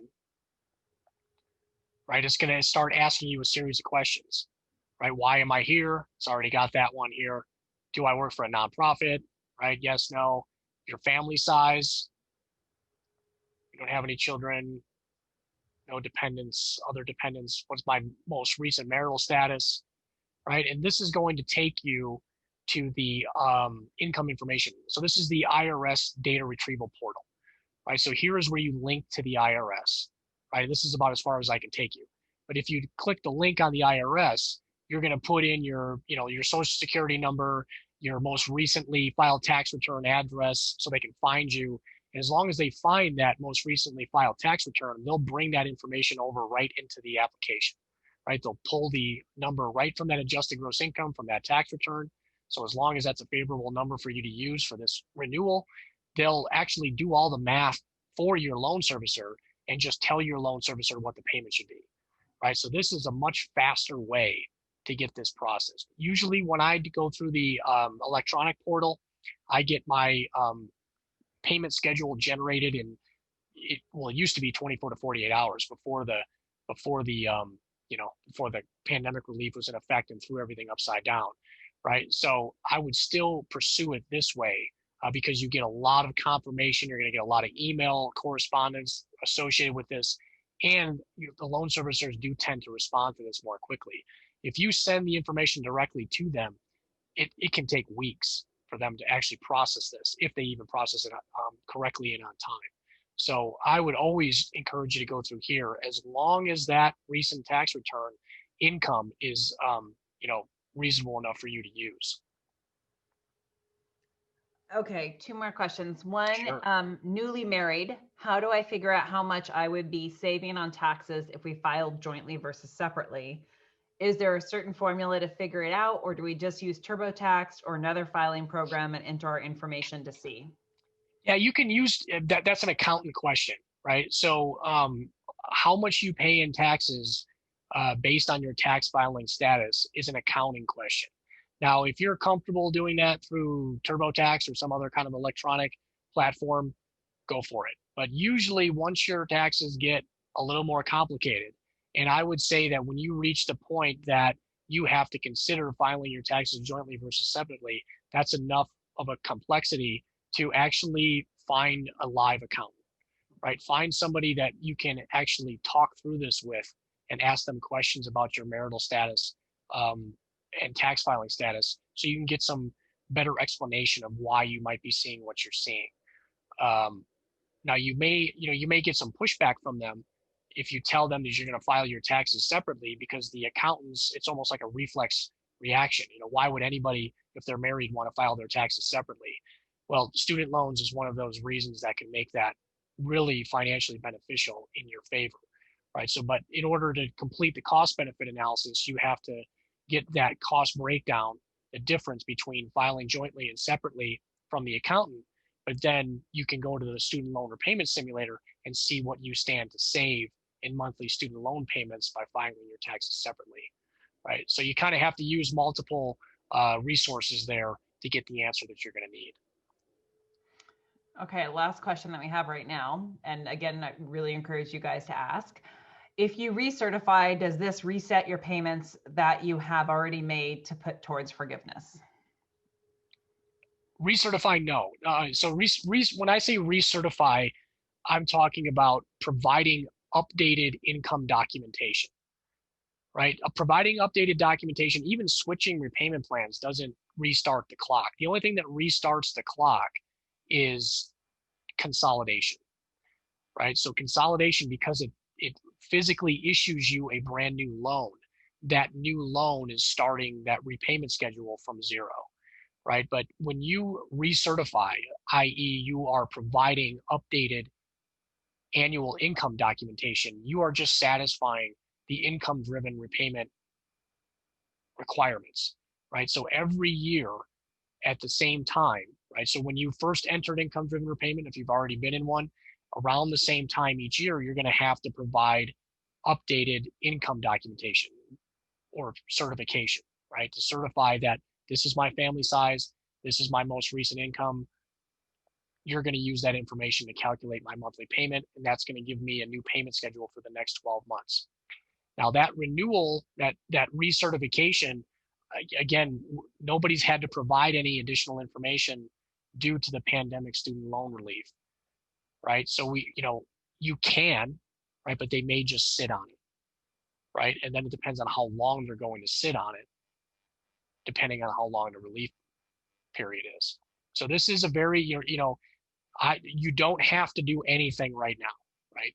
If you want to submit income documentation because you've got some really favorable income documentation to provide right now, or after you file your tax return by April 15th and we're still in the relief period, do that, right? But then you're going to have to still follow through with that loan servicer to make sure that they did something with it, right? Because again, we are in some very, very strange territory here in terms of whether or not they're going to process that renewal or they're just going to wait until everybody re-enters repayment again. Sorry, I don't have a better, more straightforward answer for that, but unfortunately, there's been nothing straightforward about any of this pandemic stuff. Good questions, though. All right, how about pay versus repay? Right, so generally speaking, pay-as-you-earn is going to be the most beneficial repayment plan. There are certain exceptions to that. You may not qualify for it, right? So I showed you an example of that. When your student debt starts to exceed $350,000, unless your income is really, really high, it's quite likely that you're going to want to use repay to give yourself a little bit more breathing room to plan for the tax. This usually results in a pretty hefty tax, right? So I want to have a little bit more time to plan for it. And repay comes with a bonus where if you're making payments that don't quite cover the interest, the government covers half of that difference, right? Now, that doesn't mean everybody should pick repay because repay has its own issues, right? You can't separate your income from your spouse, you're in repayment longer. But when you get into these higher student debt realms, repay can be financially easier to see through to forgiveness. Repay can also be used strategically if you find yourself in a debt to income ratio less than 1 scenario, right? So this is repay is a great repayment option for all of the folks who graduate with debt to income ratios that maybe it's a little bit above 1, but it's going to be less than 1 within a couple of years, or maybe you graduated and you have a debt to income ratio less than 1 right out of the gate. Repay is great for that, right? You can even save some money over a standard 10-year plan by using repay in those lower debt to income ratio situations. But a lot of this also it presumes that you're going to do something beneficial with this additional cash flow, right? So if I peg my payment towards my student loans to 10% of my taxable income, or I take advantage of this pandemic relief period we've been in for nearly a year now, what am I doing with that additional cash flow? right? If I'm just going to use it to, buy a fancy car or, you know, I would say take a vacation, but it's a little hard to do that right now. That's really not all that helpful, right? But if I'm going to use those things to maximize my retirement, if I'm going to use those things to buy a home, I mean, these are things that you can generate significant returns on those investments versus putting it towards your student loans, right? For my wife and I, we've been really using this as an opportunity to explore some other, long-term investment type things, as well as boosting our forgiveness fund, right? That's how we can get to that 65% when we've got more than halfway to go till we hit forgiveness, right? So, how you use your money really is going to determine, how it's going to generate a return for you in the long run, right? So these were some of the additional questions that you all submitted, and I wanted to spend some time on these as we're winding down here. These are those things that you should be doing with that additional cash flow flexibility, right? If you're concerned that you're not going to be able to save enough money for retirement because of your student debt, then peg your payment to your income, right? And now you don't even have to make a payment because of the pandemic relief, and maximize your retirement contributions, right? Start getting familiar with what those maximum retirement limits are for various types of repayment for retirement plans, right? You all indicated that you've got some kind of, employer sponsored retirement plan. It's probably a 401k with a matching contribution. Those have some really, really high maximum contribution limits, right? You want to try your damnedest to hit that maximum contribution limit, right? So that would be a great use of that cash flow flexibility. In the long run, is it better to pay it off or have it forgiven? It really depends, right? It depends on your income and it depends on your debt level, right? So it depends on your debt to income ratio. I'm a huge proponent of pegging that payment to a percentage of your income, right? And I'm going to let my income make that decision for me, right? So my income will either grow to a point where we pay the balance off before forgiveness and we don't have to pay the tax, or it won't, and I'll hit forgiveness and we have to pay the tax. Either one is fine, right? But just be prepared for the forgiveness if you're going to hit it, right? So rather than stress over this, I would just let my income make that decision for me, and I'm going to do other things with the cash flow flexibility that I have by pegging my payment to my income. What options do I have if I'm having trouble making payments? First step is to, see what your income-driven repayment plan options are and what your income requires you to pay, right? If you're paying more than that, then you can have your payment lowered, right? If your income does decrease, you can always submit a recertification reflecting your decrease in income, and they'll adjust the payment downward from there, right? So that's the great flexibility of the income-driven repayment plans. I'm concerned that I will not achieve my goal of having 1 year's worth of emergency fund, right? So again, this pandemic relief has not only illustrated the importance of an emergency fund, but it's given you that opportunity to do this, right? If you don't like where your emergency fund is right now, then boost it, right? Start plugging money towards it. You don't have to make any payments towards your student loans right now. Boost your emergency fund, right? Use this as an opportunity to boost your emergency funds.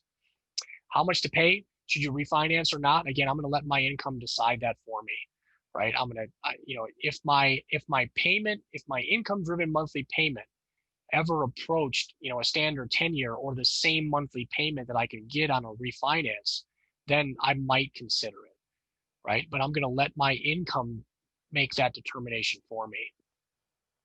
This one here, I'm afraid of defaulting and facing legal consequences. I'm concerned about the debt being transferred to my family members, including my spouse. I am concerned about dying with debt, right? So there's a lot of heaviness in there, right? Let me just do my best here to alleviate all of this, right? I feel like there's almost, with your federal student loans, there's almost never a reason to default on them because you can always use an income-driven repayment plan, right? And if you don't have any income, you don't have a payment due, right? So you can't default, right? You only default if you have a minimum monthly payment and you don't meet that minimum payment, right? So don't put yourself in that position, right? And the income-driven plans allow you to not default on your student loans. If you don't default, there won't be any legal consequences. You won't have to worry about it. You don't have to worry again about the debt being transferred to your family. Your student loans are in your name only, right? There's no way for them to become transferred to your family. The only way that happens is when people refinance their student loans, right? So a lot of private refinances involve co-signers. If there is a co-signer, that debt can be transferred to that co-signer in the event that either you can't pay it or something happens to you. And concerned about dying with debt, your debt dies with you, right? So your student loans, your federal student loans, if you were to die before paying the balance off, your student loans die with you, right? So your family is not responsible for them. You don't have to worry about them having to pay any taxes or anything on that. Okay, so when it comes to how do I prioritize, this is kind of my list, right? So pay off credit card debt, private loans first, right? Even if the number on your student debt is bigger, target those credit cards and private loans first. Build an emergency fund, right? 3 to at least maybe 6 months of expenses. Work towards that goal. You may not be able to build it all at once, but this is, over time. Try to get to that 6 months of expenses, if not a year, if that's your goal, right? Having an emergency fund is hugely powerful, right? It'll keep you out of credit card debt, and it gives you the flexibility to do a lot of other things, right? So you can reduce, your auto insurance deductibles, and it keeps you from having to pay more for other types of things than you otherwise would, because you can pay for them out of pocket, right? So the classic example of me is an auto insurance deductible. I don't need a $250 or $500 deductible on my auto insurance if I've got $10,000 emergency fund, right? I can pay for that out of pocket, right? So I'd rather do that than pay it to the insurer just because. Life insurance sometimes falls in that same realm. A lot of life insurer salespeople will try to sell you more insurance than you need, especially if they ask you if you have student debt, right? And as we already covered, you don't have to have life insurance equal to the value of your student debt, right? So, that's another one of those areas where, if you're seeking out life insurance, and the salesperson asks you if you have student debt, hang up the phone, right? And find somebody that, that doesn't try to sell you more life insurance because you have student loans. Building your retirement savings, again, we're in catch-up mode, right? So target at least 10 to 15% of your gross. See what you can do to meet those maximum contributions. Does anybody know? I mean, type in the chat, or if we can even do that, what the maximum contribution limit is for a 401k in a tax year, right? And if you don't know that, that's a good homework one for you, right? Look that up.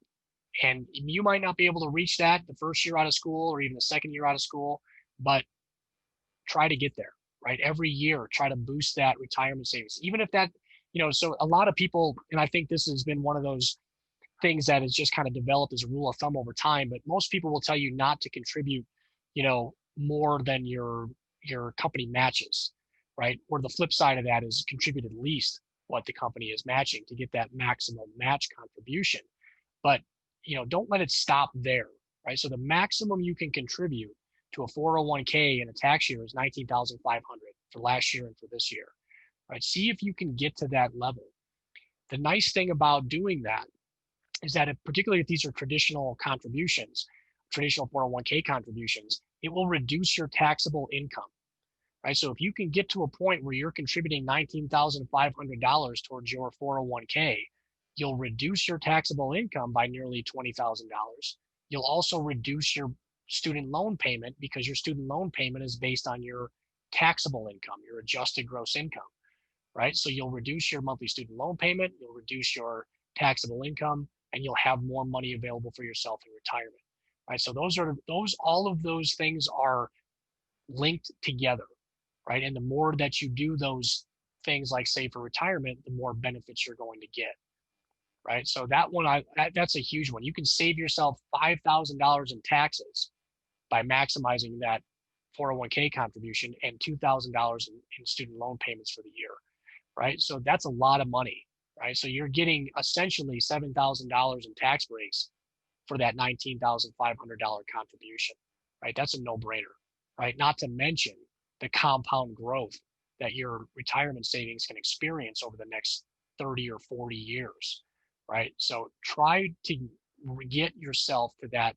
maximum 401k contribution. And then whatever your employer is contributing for you is just icing on the cake, right? So they're going to contribute their matching contribution. It'll add to what you've already put in there, maybe even, beyond that 19,500.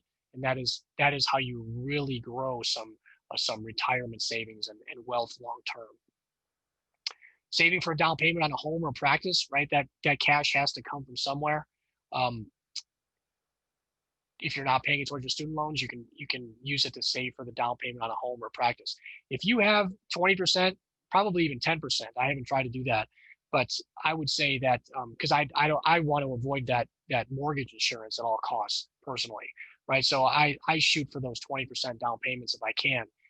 But if you have 20% to put down towards the payment of a home or practice, you'll be able to get that no problem, no matter how much your student debt is, right? So a conventional loan with 20% down, they won't even look at your student debt, right? So that's been our experience with ours, and we've got more than $400,000 in student debt, right? So don't let anybody tell you can't buy a house because of your student debt, right? And you certainly don't have to pay your student debt to zero before you can buy something like a home or a practice.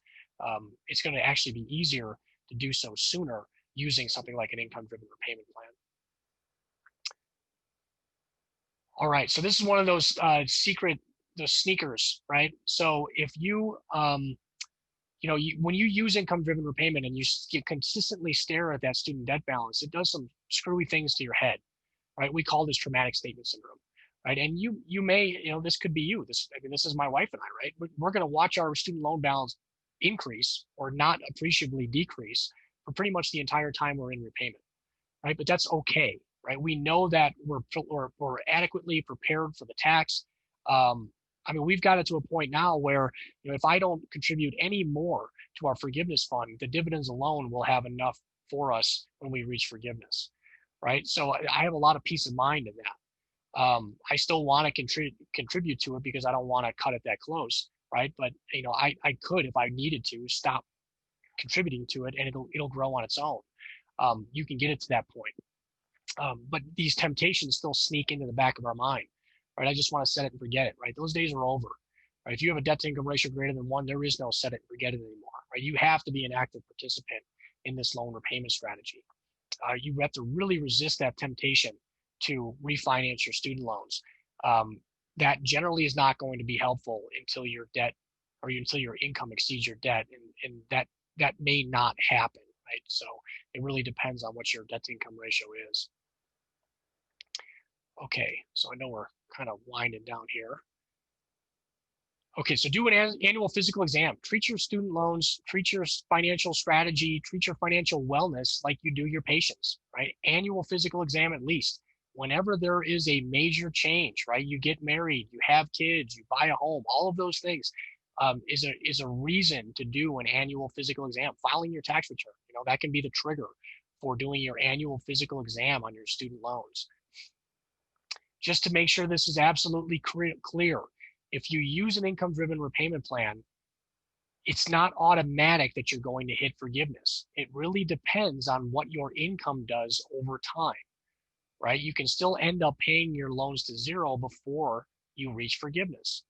You can also make as much money as your opportunities allow, right? I do, and I had for a while. It seems like these things kind of ebb and flow. But I hear from either employers or I hear from recent graduates who either turn down a raise or turn down an opportunity to make more money because they're afraid their monthly student loan payment is going to go up, right? That's not what this is meant to be at all, right? I mean, if you're, if you're making $100,000 more this year than you were last year, right? Roughly 10%, it's actually less than that. Maybe 10% of that's going to go towards your student loans, right? The other 90,000 is yours, right? So that would be a pretty silly thing to do, is to turn down more money because you're afraid that your monthly student loan payment is going to go up, right? So income-driven repayment, it flows with your income. If your income goes up, payment goes up. If it goes down, it goes down, right? So, let it track how your income performs. Hot topics, tax deductibles, employer student loan payments is a big one. That's been another thing that's been part of the pandemic relief, right? So a lot of the major employers have been trying to get this into the tax code for a number of years now, and it's kind of creeping its way in. Um, in certain instances, contributions towards your student loans by your employer can be tax deductible. Doesn't automatically make it a good deal, right? Particularly if you're going to hit forgiveness, right? As we covered earlier, if you're going to hit forgiveness, it doesn't make sense to pay more than the minimum.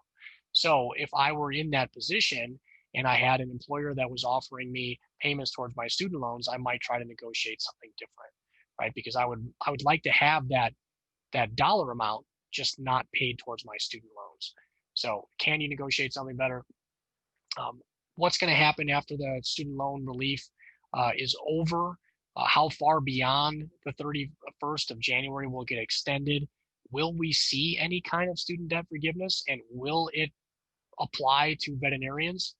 I have no idea, right? Some of the early indication is it's probably going to be more for people with undergraduate loans only, and we may not get any kind of relief. We can certainly push for that, right? We can certainly write our Congress folk and see if we can be included in those sorts of things. I would say if they do base it on your tax returns, right? New grads are probably going to be one of those folks that might be eligible for that, right? Because as we illustrated earlier, this tax return for you this year is probably going to have a pretty low number, right? Because you only really work half of the year, right? So if if for some reason that gets passed in this current calendar year and they use your 2020 tax return, well, then maybe you might meet the requirements. But again, that's all wild speculation at this point. So we're just going to have to stay tuned and see how that pans out. And then what does veterinary economics look like post-COVID, right? It's been really kind of a wild ride to see how, this pandemic has really, for whatever reason, seemed to increase the demand for veterinary services. So will it maintain that kind of level post-COVID, or, will it, who knows? I mean, I really don't know what to expect at this point. Everything has been kind of counterintuitive. So I guess we'll see, but we'll, want to adjust accordingly. Any other questions on anything we've covered here, or anything you want me to review? We don't have any others that have come in. I see one in the Q&A there. Oh, that literally right now. Where should you save? Oh, that's a good one. Yeah, where should you save for your forgiveness fund? So it's a complex answer. I use a robo-advisor. So robo-advisors are these collection of automated investing platforms. So the one that I use is called Wealthfront, but there's dozens of these things, right? So Wealthfront, Ellevest, Betterment, Acorns is even kind of a version of this. But basically, you indicate your risk tolerance on a scale of 1 to 10. 1 being super conservative. I don't want to lose any of my money. To 10 being just put it all in the stock market. Let's see what happens, right? And I have mine set at somewhere around a 7, right? And if you followed the stock market at all over the last few years, that it's been kind of on a rapid rise, which has been another thing that has helped us build our forgiveness fund over these last several years. Now that was just kind of luck, right? That we hit that timing, but conceptually that's still a good strategy. Right, when we talk about forgiveness planning, it's kind of like retirement planning. Right? We're talking about long-term investment strategies here, right? And you've got some time to weather those ups and downs in the stock market, which is why I was comfortable with using something like Wealthfront, which, I set my risk tolerance and then I send it money every week, and they invest it in a diversified portfolio of assets, stocks, bonds, using exchange traded funds mostly, that helps to grow that investment, right? So now that might not be for you, right? So if you want more kind of a guided approach, then I would encourage you to seek out a certified financial planner, or at least a financial planner that acts as a fiduciary, right? Which means that they are bound to recommend things that are in your financial interest rather than theirs. It seems like a pretty silly thing to actually have to specify, but the financial planning world is full of garbage, right? You have to be really, really careful about who you engage out there in the financial planning world. So first place I would start is a certified financial planner. That's a specific designation.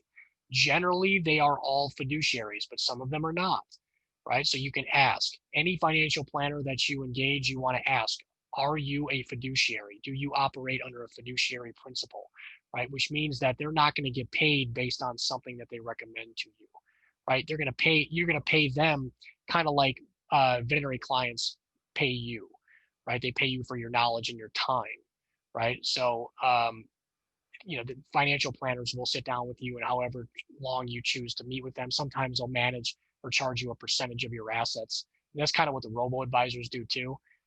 They take a very small percentage of the amount that they manage for me, right? And I'm okay with that because they do a lot of work behind the scenes there.